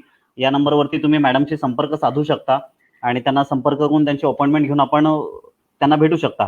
यानंतर एक प्रश्न असा येतोय मॅडम की जनरली एजिंगमुळे लेले असावेत. मला हा, वाटतं ब्राऊन पॅचेस वर प्रश्न येतो. जनरली एजिंगमुळे सुद्धा येतात आणि हॉर्मोनल इम्बॅलन्समुळे सुद्धा येतात. कधी कधी मेनोपॉझल एजला सुद्धा हे ब्राऊन पॅचेस येतात. याच्यासाठी थोडंसं नॅचरल ब्लिचिंग आपण करू शकतो. म्हणजे सोबा घरगुती उपाय म्हणजे बटाटा जो असतो आपला, तो बटाट्याचा पील, पोटॅटो पील म्हणतात त्याला, किंवा बटाटा किसून त्याचा रस जर लावला ना त्या पॅचेसवरती, म्हणजे काही केमिकल ब्लीच लावण्यापेक्षा हा बटाट्याचा रस जर लावला तर त्यांनी ते बऱ्यापैकी होतात, कंट्रोलमध्ये येऊ शकतात. कंट्रोलमध्ये. साधारण ते लावून त्याचा रस काढून तो लावून किती वेळ ठेवायचा वगैरे त्याला काही आहे असं? 15 मिनिटं कच्चा रस काढायचा, पण तो कच्चा रस बटाट्याचा. निश्चित. आणि मॅडम आपण पुढच्या प्रश्नांकडे, वृषाली मॅडमला मी आमंत्रित करणार आहे, पुढच्या प्रश्नांकडे वळणार. पण तत्पूर्वी एक इन जनरल, जसं आपण म्हटलं की हे मोठ्यांसाठी तर आपण बराच वेळ बोलतोय, पण लहान मुलांची पण आजकाल कसं होतं की लहान मुलांचा ओढा थोडा वाढलाय बाहेरच्या खाण्याकडे, किंवा जे आपण म्हणतो की फ्रॅम्स खा किंवा कुठे चिप्स खा, याच्यापेक्षा त्यांना आवडेल असं डाएट. कारण का एज अ न्यूट्रिशनिस्ट म्हणून मी तुम्हाला सांगेन आज यावरती मार्गदर्शन करावं की त्यांची लहानपणापासूनच ही जी इम्युनिटी वाढावी, किंवा हे जे व्हिटॅमिन्स जाऊन आपल्याला इंटेक घ्यावे लागतात पुढे जाऊन, तर ते त्यांना घ्यायला लागू नयेत. याकरता तुम्ही काय मार्गदर्शन कराल की जेणेकरून सुरुवातीपासून ती पालक त्यांची काळजी घेऊ शकतात? बरोबर बरोबर. आता हे मी जे केमिकल सगळे सांगितले ना अन्नात जाणारे, त्याची केमिकल फ्री अन्नाची सवय जर पालकांनी स्वतःला लावली आधी, कारण मुलं ही अनुकरण प्रिय आहेत. जे आई वडील खातील, जे बघणार ते खाणार. त्यामुळे मुलांना जर सवय लावायला हवे असतील ना, तर आधी पालकांनी ते लावून घ्यायला पाहिजेत. आपण आधी त्या करायला पाहिजे, तेव्हा आपली मुलं बघणार आपल्याला आणि अनुकरण करणार. आपण जर हे बसून जंक फूड खातो आणि त्यांना जर सांगितलं पोळी भाजी खा, तर ते शक्य नाही आणि त्याचा उपयोगही नाही करून. तर हे केमिकल फ्री अन्नाची सवय आधीपासून लागायला हवी. त्यातल्या त्यात आपण मुलांसाठी 2-3 गोष्टी अगदी आवर्जून करायच्या, म्हणजे घरात बिस्किट आणायची नाहीत. त्यांना सवय नाही लागता कामा बिस्किट खायची सवय. अत्यंत घाणेरडा प्रकार आहे अन्नातला बिस्किट, हा वर्स्ट फूड म्हणते मी त्याला. ती सवय जरी आपण टाळू शकलो मुलांची, तरी पुष्कळच्या व्हिटॅमिन डेफिशियन्सीज आपल्याला होणार नाहीयेत. त्यामुळे एक बिस्किट न आणणं, आपलं कुकिंग ऑइल बदलणं, किंवा आपल्या घरात बऱ्याचशा घरांमध्ये ना पांढरी साखर खूप खाल्ली जाते. बरोबर. ती सुद्धा मी म्हटलं जसं कॅल्शियम जे आपलं ऍब्झॉर्ब होत नाही, ते या पांढऱ्या साखरेमुळे ऍब्झॉर्ब होत नाही. जोपर्यंत आपण साखरेचा हा प्रकार बदलत नाही ना, प्रकार बदलायचा म्हणजे काय करायचं, केमिकल फ्री शुगर मिळते, अवेलेबल आहे सगळीकडे. आता अवेअरनेस एवढा वाढलाय लोकांचा की या गोष्टी सहज मिळायला लागल्यात, किंवा तुम्ही मला कॉन्टॅक्ट केलात तरी मी सांगू शकेन कुठे मिळतं ते. त्यामुळे ह्या खाण्यातल्या गोष्टीचे बदल करणे, एक व्हाईट शुगर टाळली तरी आपलं कॅल्शियम वाचेल, आपलं आयर्न वाचेल, आपल्याला आपली हाडं आणि मसल्स आयुष्यभर चांगले राहू शकतील. एका साखर आपण जर ही वाचवली, खाणं वाचवलं तर. या गोष्टी हे जर बदलल्या ना, तर मुलांना त्या खाण्याच्या सवयी आपोआप लागतील. आपणच जर खाल्लं नाही तर मुलं कशी खातील? आता ही मुलं जी जंक खातात किंवा एक मॅगी खातात, पण मॅगी त्यांना दिलं कोणी? मुलांना चॉकलेट आधी कळायला लागल्यावर देतं कोण? पहिले पालकच देतात ना. बरोबर. आपणच इंट्रोड्यूस करत असतो त्यांना की हे मॅगी आहे, हे चॉकलेट आहे. आपण इंट्रोड्यूस केल्यावर त्यांनी जर नंतर हट्ट केला तर ती चूक कुणाची झाली? पालकांची झाली, मुलांची नाही झाली. त्यामुळे पालकांना हे नॉलेज असणं आवश्यक आहे आणि त्यांनी त्याचा घरात वापर करणं, म्हणून त्या घरातल्या स्त्रीला हे माहित असायला पाहिजे. कारण आपण म्हणतो ना की एक स्त्री असेल तर ती सगळं घर सुधारू शकते, एज्युकेट करू शकते. निश्चित. त्यामुळे आणि हा नाही बोला, विचारा. मॅडम, आता मी सगळ्या रसिकांना सांगू इच्छितो की जसं मॅडम म्हटलं की तुम्ही फोन करून गायडन्स घेऊ शकता, पण गायडन्स तर फोनवरती घ्या, पण त्याच्यापेक्षा मी अधिक सांगेन की जर तुम्ही मुंबईमध्ये राहत असाल, मुंबईच्या भागामध्ये, तर जरूर या नंबरवरती फोन करून प्रॉपर अपॉइंटमेंट घेऊन मॅडमला पर्सनली जाऊन भेटल्यास तुम्हाला त्याचा जास्त फायदा होऊ शकेल. पुन्हा एकदा मॅडम आपण नजरेखालनं नंबर घालावात, 9819158583. तर हा नंबर रसिकांनी.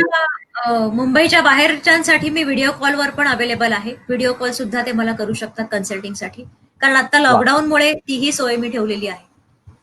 मला वाटतं ही सगळ्यात खूप चांगली माहिती आहे, कारण का बरेच तर जे मुंबईच्या बाहेरचे पण बरेच पेशंट्स आहेत, पण त्यांना पण मार्गदर्शन यामुळे मिळेल आणि त्याचा जरूर रसिकांनी लाभ घ्यावा. आणि मला वाटतं या नंबरवरती तुम्ही संपर्क साधू शकता. पुढचा एक प्रश्न आपल्याकडे येतोय, तो म्हणजे आपण बरेचदा म्हणतो स्किन डिसीजवरती आपण बोललो, पण स्किनच्या आतमध्ये बऱ्याचदा काही इन्फेक्शन होतं, स्किन डिसीज होतात, किंवा त्याच्यानंतर खाज सुटते, किंवा एखाद्या जागी पेन होतं, तर त्याच्यावरती ॲलोपॅथीमध्ये आपलं होमिओपॅथीमध्ये कशा पद्धतीचे उपचार आहेत? इनर त्यांना काय विचारायचंय खरं? इनर बाजूला पुरळ म्हटलंय का त्यांनी? इनर बाजूला पोर्शन मध्ये स्किन डिसीज होतात. Okay okay okay. ह्याचं एक तर हायजीनशी खूप संबंध आहे. परत आपण जी स्वच्छता पाळतो त्याच्याशी, किंवा एखाद्याला खूप घाम येतो, त्या घामामुळे सुद्धा आपल्या शरीरावरती बॅक्टेरियल ग्रोथ आणि फंगल ग्रोथ ही खूप वेगाने होते. मग त्यासाठी ते हायजीन पाळणं, वेळेला तुम्हाला जर अशा स्किन डिसीजेसचा त्रास असेल तर तुम्ही 2 वेळा 3 वेळा आंघोळ करणं, किंवा ज्यांना फंगल इन्फेक्शन्स होतात ना, त्यांनी त्यांच्या कपड्यांना इस्त्री करून ते घालणं, हा त्याच्यावरचा उपाय आहे. अँटी फंगल मेडिसिन घेऊन ते करण्यापेक्षा कारण फंगस हा जो आहे ना, फंगल म्हणजे माझ्या मते त्यांना फंगल इन्फेक्शन बद्दल विचारायचं असावं असं वाटतंय. फंगस हा त्याला टच गरम पदार्थाचा किंवा गरम इस्त्री, गरम म्हणून ते उन्हात वाळवायला सांगतात कपडे. गरम त्याला हे मिळालं ना, ऊन किंवा इस्त्री हे, तर तो फंगस डिऍक्टिव्हेट होतो कुठल्याही ऍप्लिकेशननी किंवा ह्याने. आणि होमिओपॅथीमध्ये त्याच्यावर उपचार आहेतच, कारण होमिओपॅथी इंटरनल उपचार करणार आहे. त्यामुळे तुम्ही ह्या गोष्टींची काळजी घेऊन होमिओपॅथीमध्ये उपचार आहेतच याच्यावरती. गौरांगजी, आणि तुम्ही फोनवरती मॅडमला संपर्क साधू शकता. ते विचारतात की पुण्यामध्ये वगैरे काही आपली ब्रांचेस वगैरे आहे का? आपण निश्चित जसं मॅडमने सांगितलं की तुम्ही व्हिडिओ कॉलवरती मॅडमला कन्सल्ट करू शकता आणि फोन नंबरवरती अपॉइंटमेंट घेऊ तुम्ही शकता. आणि पुढे मी जाणारे पुन्हा एकदा आदेश धुरू विचारतायत, मी स्क्रीनवरती दाखवतो की is jaggery a good substitute to sugar? हो, नक्की नक्की. गुळच अभिप्रेत आहे, गुळच अभिप्रेत वापरणं आहे खरं तर. आणि तो पण काळा गुळ, ऑर्गॅनिक गुळ, पिवळा गुळ नाही. पिवळा गुळ म्हणजे केमिकल गुळ म्हणतो आपण त्याला. आणि खरं तर आपल्याकडे गुळाचीच पद्धत आहे ना, पूर्वीच्या काळी गुळ बरोबर. आणि पाणीच देत होतो आपण बाहेरून आलेल्या व्यक्तीला, खरं. कारण गुळातनं जे आयर्न, कॅल्शियम आणि एनर्जी इन्स्टंट मिळेल ती साखरेतनं नाही मिळणार. आणि गुळातले उपयोग खूप आहेत गुळाचे साखरेच्या वर्सेस, त्यामुळे गुळ वापरणं केव्हाही श्रेयस्कर आहे. पण काही पदार्थांमध्ये जिथे गुळ ब्लेंड नाही होत किंवा काही आपले स्वीट्स आहेत की जिथे गुळ घालून नाही करता येत, तिथे मात्र ती केमिकल शुगर वापरली तर चालेल. ओके. कुशल पण मॅडम गुळ पुन्हा एकदा. केव्हाही उपयोगीच आहे. हो.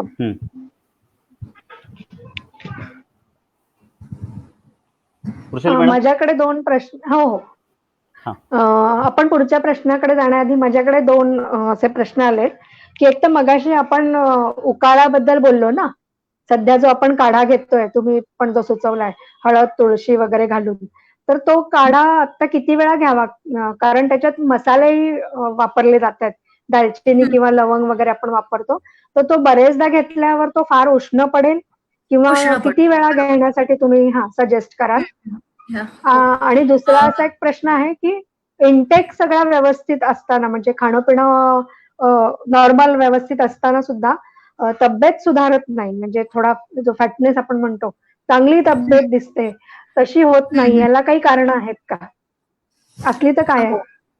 हो हो. पहिला मी उकाळ्याचं सांगते. काढा जो आहे ना, हा एकदा पुरे घ्यायला, कारण त्याच्यात बरेच आपण वनौषधी म्हणण्यापेक्षा बरेच आपले गरम मसाल्याचे पदार्थ आणि असतात, त्यामुळे तो एकदा पुरे. बाकीच्या वेळी ना फक्त तुम्ही गरम पाणी जरी घेत राहिलात, नुसती हळद घालून गरम पाणी जरी घेत राहिला ना, तेही पुष्कळ आहे. आपल्या घशाला गरम, त्याचं मीडियम गरम राहणं ना, हे महत्वाचं आहे. काढा घेण्याच्या मागची जी उद्देश आहे ना, तो हा आहे. ही तर इम्युनिटी बूस्ट होतेच, पण आपल्या घशाचं तापमान थंड न होता सतत गरम राहिलं तर तो संसर्ग होण्याची शक्यता फार कमी असते. म्हणून काढा एकदा पुरे, दिवसातून एकदा घ्यायला हरकत नाही. एकदा पुरे. हो. नंतर आपण नुसतं गरम पाणी घेतलं तरी पूर्ण.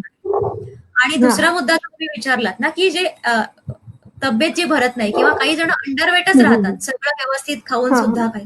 खाऊन. त्याच्यामध्ये 2 मुद्दे आहेत. एक तर प्रत्येकाचं शरीर वेगळं आहे, प्रत्येकाच्या शरीराची टेंडन्सी वेगळी आहे. म्हणजे एखाद्याला थोडंसं खाऊन पण एखादा ओव्हरवेट होतो आणि एखाद्याला ओव्हर खाऊन सुद्धा त्याची तब्येत सुधारत नाही. तर तुमच्या शरीराचा जो पॅटर्न आहे ना, पेशींचा, जीन्सचा, तो पण ह्याच्यामध्ये खूप भाग ह्याच्यात येतो की तुमचं जेनेटिक स्ट्रक्चरच तसं आहे, तर तुम्ही त्याच्यामध्ये खूप काही उलाढाल नाही करू शकत.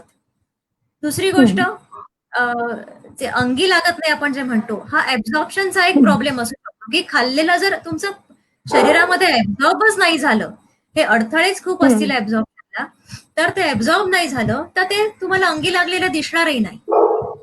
असा एक भाग आहे. आणि अजून एक मुद्दा सांगते मी, की जरी तुम्ही बारीक आहात पण तुम्हाला काहीही होत नाहीये, तुम्ही हेल्दी आहात, त्या सगळ्या टेस्ट क्लिअर आहेत, नॉर्मल आहेत, तर तुम्हाला काळजी करायची गरजच नाही मुळात.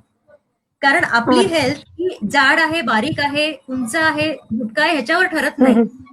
तुम्हाला किती रिकरंट आजार होतात, तुम्ही किती वेळा आजारी पडता, किती वेळा तुम्हाला इन्फेक्शन्स होतात, याच्यावर तुमच्या काय म्हणतो हेल्थची प्रत जी आहे ना, ती त्याच्यावर ठरते. त्यामुळे इव्हन अंडरवेट असो, ओव्हरवेट असो, तुमचे रिपोर्ट्स क्लिअर असतील, तुमच्या टेस्ट नॉर्मल येत असतील आणि तुम्हाला काहीही त्रास होत नसतील, तर काही काळजी करायची गरज नाही. यू आर नॉर्मल आहे असं. ओके. पुढे आहारशास्त्राबद्दल आता आपण बरेच चर्चा झालीच आहे, परंतु आहारशास्त्र आणि उपचार पद्धती किंवा उपचारशास्त्र याचा मेळ आपण कसा घालता किंवा याची सांगड कशी घातली जाते? आणि होमिओपॅथीचा विचार करता आता आपण म्हणालात की तिथे मनाचा सुद्धा विचार होतो, तर शरीराला प्राधान्य आहेच, कारण रोग हा शरीराला होतो, पण आहार आणि मग उपचार यांची सांगड घालून होमिओपॅथीत कशा प्रकारे आपण उपचार पद्धती सुचवता किंवा देता? बरोबर. एक तर एका बाजूने आपण होमिओपॅथीची सुरुवात करतो, त्याची सगळी हिस्ट्री घेऊन, मानसिकता घेऊन, आणि या ज्या प्रिव्हेंटिव्ह मेजर्स आहेत ना, या टेस्ट केल्यावरती त्याचा जो पॅटर्न ठरवायला लागतो आहाराचा, त्याला असलेल्या गरजेनुसार तो मी ठरवत असते बऱ्याचदा. हे मी त्याला साईड बाय सांगते. आणि मग एकीकडे होमिओपॅथी आणि एकीकडे आहारातले सांगितलेले बदल, असं दोन्ही जेव्हा साईड बाय साईड होतं, तेव्हा त्याचा रिझल्ट लवकरही येतो, म्हणजे अपेक्षेपेक्षा लवकरही येतो. कारण आपण काय करतो माहितीये का, आपण कुठेही शरीरामध्ये आपण औषध रिपेअर नाही करत आहे तुम्हाला, तुमचं शरीरच रिपेअर होत आहे. आपण फक्त ब्लॉक जे आहेत ना ते दूर करतो. होमिओपॅथी तेच करते की तुमचे अडथळे दूर करते. तुमचे ब्लॉक एकदा दूर झाले, इव्हन आहारात आपण तेच करतो की तुमचे केमिकल थांबले, तुमचे ब्लॉक दूर झाले की ते तुम्हाला मेडिसिन सारखं काम करायला लागतं आहार. आणि होमिओपॅथी पण तेच करणार आहे. तुमचे ब्लॉकेजेस दूर झाले की शरीर म्हणजे आपलं आपच ते हिलिंग होतंय, रिपेअर शरीर. आपण काहीही औषधांनी करू शकत नाही. इव्हन आपण ज्या या गोळ्या घेतो किंवा हे घेतो ना, हे आपण बरं हे कुठेच होत नाही. बरं शरीर आपलं आपच होतंय. त्याला फक्त थोडस मदत करतो आपण, बूस्ट करतो आणि त्याचे ब्लॉकेज दूर करतो. एवढंच आपण करतोय. सगळ्या कुठलीही पॅथी असो किंवा काय, त्याच्यामध्ये एवढंच करतो आपण. तुमचं हिलिंग. श्रुती मॅडम, एक प्रश्न असा आहे की आता एक सर्वसामायिक प्रश्न घेतो आणि त्याच्यानंतर मी पुन्हा एक तुम्हाला रिक्वेस्ट करणार, कारण का अजून आपले बरेच विषय बाकी आहेत. आता जवळपास 1.5-2 तास आपण चर्चा करतोय आणि फार चर्चा रंगतीये, रसिकांचा उत्तम प्रतिसाद मिळतोय आणि फार सुंदर सुंदर प्रश्न आहेत. आता याचा एक काही आम्हाला पर्सनलला पण कमेंट्स आले आहेत की याचा अजून एक, जसं आपण ट्रायकोलॉजी आणि न्यूट्रिशन या विषयावरती अजून आपलं बरंच बोलणं बाकी आहे, तर त्याचा एक पुढच्या रविवारी वेगळा एपिसोड करता येऊ शकेल का तुमच्या मार्गदर्शनाखाली? येऊ शकेल ना. हो, त्यामुळे कारण का मला वाटतं की अजूनही त्याच्यावरती सुद्धा 1-1.5 तासाचा जवळपास प्रश्न होता, तोपर्यंत रसिकांनाही वेळ मिळेल की पुढच्या आठवड्यापर्यंत त्यांच्या मनातले प्रश्न काही काढून ठेवण्यासाठी. तर त्यामुळे रसिकांना मी सांगू इच्छितो की अजून आपण एक पुढचे 10-15 मिनिटं तुमचे जे काही प्रश्न असतील तर आपण ते त्याच्यावरती चर्चा करणार आहोत. पण पुन्हा एकदा भेटणार आहोत पुढच्या रविवारी, मला वाटतं संध्याकाळी 6:15च्या वेळेस आपण. आणि खास स्त्रियांसाठी सुद्धा सांगेन की जर ट्रायकोलॉजी आणि या विषयात सुद्धा न्यूट्रिशनच्या हिशोबामध्ये तुमच्या मनातले काही प्रश्न असतील, आहार विहाराचे किंवा केसांच्या समस्यांविषयीची, आता तुम्ही दवाखान्यात जाऊ शकत नाही तर त्या ठिकाणी तुम्ही मॅडमचा नंबर पुन्हा एकदा मी या ठिकाणी दाखवतोय, तर तिकडे तुम्ही पुढच्या रविवारपर्यंत मॅडमला फोन करून व्हिडिओ कॉलवरती पण कन्सल्ट करू शकता. पण तरी सुद्धा काही मनात प्रश्न राहिले तर आवर्जून पुढचा एपिसोड पण बघा पुढच्या रविवारी. आणि या ठिकाणी एक महत्वाचा प्रश्न मॅडम असा येतोय की आता एक नुकतीच कमेंट आली की आदेश धुरू म्हणून जे आहेत ते विचारतायत की दही आणि आपलं गुळाचं सेवन केलं, किंबहुना मी असं विचारेन त्यांच्या पुढे जाऊन की बरेच आहारामध्ये असे घटक आहेत की जे एकमेकांच्या विरुद्ध आहेत. म्हणजे असं म्हणतात की अन्नामध्ये तुम्ही जेव्हा जेवण करत असा तेव्हा एखाद्या गोष्टीवर दुसरी गोष्ट घेतली तर त्याचा विरुद्ध परिणाम होऊ शकतो. तर असे आपल्या त्या दैनंदिन जीवनामध्ये जे आपण जेवण घेतो किंवा आहार घेतो, असे कुठले पदार्थ टाळावेत आपण आहार घेत असताना की ज्याचा दुष्परिणाम होत असतो जो आपल्याला माहिती नसतो? तसं बघितलं ना तर खरं विरुद्धांना किंवा खूप काही असं विरुद्ध होणारं नाहीये. म्हणजे आयुर्वेदात हा भाग खूप सांगितलेला आहे की दूध आणि फळं किंवा दूध आणि नॉनव्हेज फूड, दुधाचे पदार्थ आणि नॉनव्हेज फूड हे एकत्र खायचं नाही किंवा. पण हे पुन्हा आहारशास्त्राच्या याच्यानुसार मी सांगते की एखाद्याला ते जर पचत असेल किंवा एखाद्याला त्याच्यानंतर काही त्रास होत नसेल ऍब्झॉर्प्शन वाईज किंवा काही, तर त्यांनी त्याचं ठरवावं. कारण हे कसं, हे प्रत्येकाच्या बाबतीत पुन्हा वेगळं आहे. एखाद्याला त्रास होतो, एखाद्याला होत नाही. त्यामुळे ते त्यांनी त्याचं ठरवावं की मला काय पचतं, मला काय सूट होतं, हे शेवटी प्रत्येकालाच ठरवायला लागणार आहे. आणि जिथे दही गुळाचा भाग येतो ना, तिथे ती मी मगाशी जे म्हटलं ना, जी केमिकल फ्री शुगर जी मिळते त्याला खांडसरी म्हणतात त्या साखरेला. जिथे गुळ त्याला वापरता येत नाही ना, तिथे ही साखर तुम्ही जरूर वापरू शकता. जिथे आपण म्हणजे जिथे घरी आपण श्रीखंड करतो तिथे गुळ नाही वापरता येणार आहे, कारण तो ब्लेंडच होत नाही नीट. तिथेही साखर वापरू शकतो. किंवा काही प्रकारचे आपले इंडियन स्वीट्स आहेत, जिथे वड्या आहेत किंवा काय, तिथे ही साखर वापरली जाते. जिथे गुळ नाही वापरू शकत आपण, तिथेही साखर वापरली जाते. त्यामुळे दही गुळ हा थोडासा आयुर्वेदिक अँगलनी हे पचनाला किंवा विरुद्ध अन्न म्हणून सांगितलं जातं. पण ते पुन्हा आपलं आपण ठरवायचंय. सगळ्यांना सरसकट ह्याचा त्रास होईल असं अजिबात नाहीये. पुन्हा तुमच्या डायजेशन सिस्टीम वरती बेसिकली ते अवलंबून आहे. म्हणजे असं जसं काय, म्हणजे थोडक्यात सांगायचं मग त्याच्यामुळे असं बरंच जण की बाबा एखादी गोष्ट क्रॉस केली की पॉइझन होऊ शकतं वगैरे, असं काही असं होऊ शकतं का? काही याची शक्यता आहे का की विरुद्ध अन्न घेतल्यानंतर की पॉइझन होऊ शकतं वगैरे असं काही?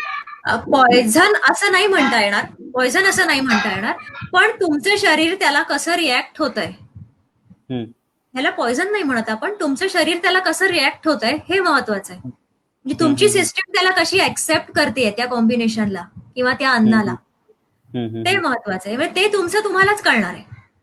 निश्चित.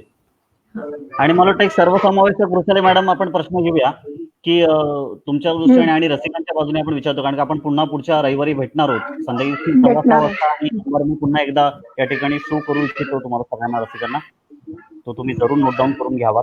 आणि पुढच्या रविवारी ठीक 1:15 आपण भेटणार आहोत. पण जाता जाता मॅडम, की एकंदरीत आहार आणि विहार याचं महत्व आणि त्या दृष्टीने आजचा आपण जो पुन्हा 1.5 तासामध्ये घेतलेला आढावा, त्या अनुषंगाने जाता जाता या सगळ्याचं एक सर्वसमावेशक रसिकांना काय तुम्ही माहिती द्याल? आणि मग पुढच्या आठवड्यात पुन्हा एकदा आपण आहार आणि होमिओपॅथी या अनुषंगाने पुन्हा एकदा घेणार आहोत. तुमची औषधं घेणं आणि त्याला पुन्हा आहाराची आणि विहाराची जोड इथपासून आपण पुढचा एपिसोड सुरुवात करणार आहोत. आणि मग त्याच्यानंतर ट्रायकोलॉजी आहे आणि न्यूट्रिशन आहे, या सगळ्यावरती आपण सविस्तर चर्चा होणार. पण आजचा एक सर्वसमावेशक अशी चर्चेचा भाग म्हणून काय मार्गदर्शन कराल आणि मग आपण पुढच्या 5 मिनिटांनी थांबणार आहोत. नक्की नक्की. ट्रायकॉलॉजी हा जो भाग आहे ना, हा पुढच्या भागात आपण डिटेल घेऊ शकतो. फक्त ट्रायकॉलॉजीचं इंट्रोडक्शन मी देते की ट्रायकॉलॉजी म्हणजे काय हे बऱ्याच जणांना माहित नाहीये. ट्रायकॉलॉजी म्हणजे हेअर सायन्स, सगळ्या केसांच्या तक्रारी आणि केसांचे उपचार ह्या शाखेमध्ये मोडतात. त्याला ट्रायको म्हणजे हेअर आणि लॉजी म्हणजे त्याचं पॅथी, त्याला ट्रायकॉलॉजी म्हणतो. तर थोडक्यात त्याचं हे सांगते की ट्रायकॉलॉजी हे जे आहे ना, हे पूर्णतः वेगळी ब्रांच आहे आणि त्याच्यामध्ये तुमच्या केसांच्या समस्या, केसांचे उपचार आपण अगदी करू शकतो. पण शेवटी ट्रायकॉलॉजी ना हा केस हा मृतपेशी आहे. म्हणजे इतकी वीक पॉइंट आहे आपला केस म्हणजे, किंवा कित्येक जण इतक्या ट्रीटमेंट्स करत असतात केसांसाठी, वेगवेगळे तेल, वेगवेगळे शॅम्पू, वेगवेगळे पॅक्स. पण एखाद्या मृतपेशीला वरून मुलामा देण्यापेक्षा जर तुम्ही इंटरनल करेक्शन केलं तर तो त्याचा उपाय आहे. कारण एखादी डेड सेल आहे, केस हा डेड सेल आहे आपली, त्याला हे ना सजीव नाहीये तो, त्याच्या फॉलिकल्स सजीव आहेत, केस सजीव नाहीये. त्या म्हणजे एखाद्या मृतपेशीला तुम्ही ह्याची पुटं चढवून किंवा हेअर पॅकची आणि तेल आणि हे लावून तुम्हाला फायदा नाही होणार आहे. तुम्हाला ते करेक्शन जे आहे ते इंटरनलच करायला पाहिजे. आणि ते झाड लावलंय पण भाग आहे. झाडाला पाणी तुम्हाला मुळाशीच घालावं लागतं, तसं आहे. आणि ह्याच्यामध्ये पुन्हा न्यूट्रिशनचा खूप मोठा भाग येतो ट्रायकॉलॉजीमध्ये, की तुमचं न्यूट्रिशन कसं पाहिजे, तुमच्या केसांच्या कंप्लेंट्स प्रमाणे ते न्यूट्रिशन बदलत जातं. हे सगळं आपण पुढच्या रविवारी घेऊ. आता एक सध्या परिस्थिती बघता किंवा आजचा आपला जो हे आहे ते बघता, की आता करंट सिच्युएशन जी आहे, कोविड आणि गेले 5-6 महिने आपण त्याच्या एका मेंटल ट्रॉमातनं पण जातोय, जे नुसतं नाही ट्रॉमा पण आहे आपल्याला, किंवा एक भीती आहे, आपण डिस्टर्ब झालेलो आहोत, आपल्या अनेकांचे कामधंदे, नोकरी धंदे थांबलेले आहेत. पण ह्याच्यामधला सगळा जो सारवासारवपणाचा भाग आहे की तुमची इम्युनिटी, परत गाडी कुठे येते की तुमची इम्युनिटी. कोविड इन्फेक्शन तुम्हाला त्यांनाच झालंय की ज्यांची इम्युन सिस्टीम वीक आहे, ज्यांची इम्युन सिस्टीम वीक आहे त्यांनाच तो संसर्ग झालेला आहे. काही जणांना सिम्पटम्स येऊन आपोआप रिकव्हर झालेत सुद्धा कित्येक लोक, ज्यांची इम्युन सिस्टीम मजबूत ठरली ते त्यांना बाहेरही पडले 8 दिवसाच्या आत. पण मग ही इम्युन सिस्टीम बूस्ट करण्यासाठी किंवा मग आज मी व्हिटॅमिन सी घेऊन किंवा 1 आठवड्यावर मी प्रोटीन घेऊन ही इम्युन सिस्टीम बूस्ट होईल का? तर नाही होणार. ही लाईफस्टाईल आहे आणि ही जीवनशैली आपण जेव्हा लहानपणापासून सुरुवात करू, अवलंबू, तेव्हा त्याचा उपयोग तुम्हाला या इम्युनिटी बूस्ट ठेवण्यात होणार आहे. करेक्ट. आजपासून मी सुरुवात केली आणि एका महिन्यात मला लागण झाली नाही किंवा मला इन्फेक्शन झालं नाही, असं नाही होणार. तुमची इम्युन सिस्टीम हा कित्येक वर्षांचा भाग आहे, काही दिवसांचा नाहीये. त्यामुळे तुमची जीवनशैली जेव्हा बदलेल, तुमच्या आहार विहाराच्या सवयी जेव्हा बदलतील, तुमचे केमिकल्स जेव्हा बंद होतील आहारातले, आणि प्रॉपर तुम्ही मुळाशी जाऊन जेव्हा हे उपचार होतील, ही जीवनशैली झाली पाहिजे. हे रुटीन, आज कोविडच्या निमित्ताने आपण हे बोलतोय, पण हे जेव्हा रुटीन होईल ना, तेव्हा हा खरा त्यातला आरोग्य म्हणजे निरोगी, आपण आजचा विषय आहे की निरोगी आयुष्य, जीवनशैली जेव्हा आपण अवलंबू, ते आपलं रुटीन झालं पाहिजे की आपल्या आहारात ही रिफाइंड ऑइल येताच कामा नये, आपल्याला आपल्या आहारात हे ऍसिड्स येताच कामा नये, हे चुकीचे पदार्थ येताच कामा नये. हे जर आपण सगळं करेक्शन करत राहिलो तर आपली सिस्टीम पण तेवढी क्लिअर राहणार आहे आणि आपण रोग पोचणारच नाहीयेत आपल्यापर्यंत, डॉक्टरपर्यंत जाण्याची वेळच येणार नाही. करेक्ट. याचा अर्थ असा नाही की आपण आजारी नाही पडणार, पण पडलो तरी आपण मिनिमम एफर्ट्स, मिनिमम मेडिसिन आणि मिनिमम टाइम त्याच्यामध्ये बाहेर मला खूप मोठ्या ट्रीटमेंट्स नाही घ्यावा लागणार. कारण तुमची बॉडी विजडम काम करणार आहे, तुमची इम्युन सिस्टीम काम करणार आहे तुमच्यासाठी. पण कधी करेल सिस्टीमला ही सवय असेल तर. करेक्ट. आणि अर्थातच फार सुंदर ही चर्चा रंगली आणि हा एपिसोड खरं तर चालू राहावा असं वाटतंय. पण कुठेतरी वेळेची मर्यादा आपण पाळतो या ठिकाणी. आणि पुन्हा एकदा मी सगळ्या रसिकांना सांगेन की पुढच्या रविवारी बरोबर 6:15 वाजता, आज जसे तुम्ही वाट बघत होतात, मला वाटतं पुढच्या रविवारी अजून संख्या ही कदाचित आपल्या रसिकांची वाढणार आहे. तेव्हा तुमच्या मनातले प्रश्न जे काही असतील ते बरोबर 6:15 वाजता आपण ह्या एपिसोडला सुरुवात करणार आहोत.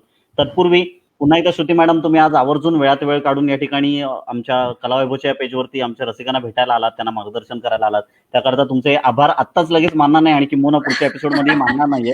कारण का बरोबर. तुमच्या आम्ही घरच्या डॉक्टर आहात, तुम्ही आता आमच्या झालेले आणि आहार तज्ञ आहात, तर त्यामुळे तुम्हाला असा त्रास आम्ही अधूनमधून देणार आहोत. कारण का मला वाटतं आम्ही हे मानतो की नुसते रसिक असून फायदा नाही, तर रसिकांची आरोग्य त्यांचं उत्तम राहिलं तर ते कार्यक्रम बघू शकतील. त्यामुळे ती मानसिकता आमची आहे आणि तुमच्यासारख्या डॉक्टरांचं बरोबर. मार्गदर्शन आम्हाला वेळोवेळी आवश्यक आहे. पुन्हा एकदा वृषाली मॅडम, तुमचंही खूप आभार आणि आवर्जून तुम्ही या वेळात या ठिकाणी आलात, आमच्याशी संवाद साधलात, श्रुती मॅडमशी संवाद साधलात. हा संवाद आपल्याला असाच पुढे कंटिन्यू करायचा आहे. तेव्हा तुमच्या सगळ्यांची तर रजा घेणार आहे, पण पुन्हा एकदा रसिकांचे आभार की आवर्जून तुम्ही प्रत्येक कार्यक्रमाला कलावैभवच्या भरभरून दाद देताय. अशीच दाद प्रत्येक ठिकाणी आम्हाला तुमचे आशीर्वाद सोबत राहू देत, जेणेकरून या पेजच्या माध्यमातून ज्या उद्देशाने हे आम्ही पेज सुरू केलंय ते अधिकाधिक चांगले कार्यक्रम तुम्हाला दाखवता येतील. उद्या ठीक 6:15 वाजता या ठिकाणी अतिशय महाराष्ट्रभूषण असे एक कीर्तनकार आपल्याला लाभलेले आहेत. त्यांचं जवळपास 2 तासाचं कीर्तन या ठिकाणी आपण ठेवलेलं आहे. अतिशय आजच्या काळाला धरून आणि अतिशय विनोदी शैलीचं असं एक कीर्तन असणार आहे. तेव्हा उद्या 6:15 वाजता माणूस हवा असा हा विषय आपण उद्याचा ठेवलाय. कारण का खऱ्या अर्थाने कोरोनाच्या काळामध्ये आता ही गरज आहे श्रुती मॅडम, की माणसाला माणसं बरोबर. केव्हा पाहिजे हे आता कळायला लागलंय. आणि तो माणूस कसा हवा हे उद्याच्या कीर्तनातनं उलगडणार आहे अतिशय विनोदी शैलीने. तेव्हा ठीक 6:15 वाजता आपण उद्या भेटणार आहोत. तोपर्यंत सगळ्यांना शुभरात्री आणि उद्याचा आणि पुढची येणारी सगळी वर्ष आनंदाची आणि सुखाची जावोत. पुन्हा एकदा श्रुती आणि मॅडम तुम्ही आणि हो. वृषालीताई, कला वैभवला तुम्ही मला बोलायची संधी दिलीत आज, त्याच्याबद्दल तुमचेही मी आभार मानते आणि तुमच्या उपक्रमांना पण शुभेच्छा. कारण खूप छान तुमचे उपक्रम चाललेत, मी बघितलं गेले 1 महिनाभर. अतिशय उत्तम प्रतिसाद आहे आणि खूप चांगले चांगले प्रोजेक्ट तुम्ही करताय, त्यामुळे त्यालाही शुभेच्छा माझ्या. धन्यवाद. निश्चित. आणि पुन्हा एकदा भेटणार आहोत पुढच्या रविवारी. पुन्हा एकदा याच वेळेस वाट बघतोय, 6:15 भेटणार आहोत. तोपर्यंत उद्याच्या कार्यक्रमात तर तुम्ही येणारच आहात हक्कानी. तोपर्यंत शुभरात्री आणि पुढच्या आयुष्यासाठी आयुष्याची ही गुरुकिल्ली आज आपण घेतलेली आहे, ती कुठेतरी तुमच्या आयुष्याचा हा जो लॉक लागलेला आहे त्याला आपण चावी दिलेली आहे आणि ती लवकरच तुमचं आयुष्य उत्तम राहील याची खात्री बाळगूया. आणि लॉकडाऊन हे लवकर संपू देत आणि कुणाला शक्यतो डॉक्टरची गरज पडू नये असं म्हणूयात आणि पुढच्या सगळ्या कार्यक्रमांकडे वळूयात. पुन्हा एकदा मनपूर्वक धन्यवाद आणि आजच्या या एपिसोडला आपण इथेच थांबतोय.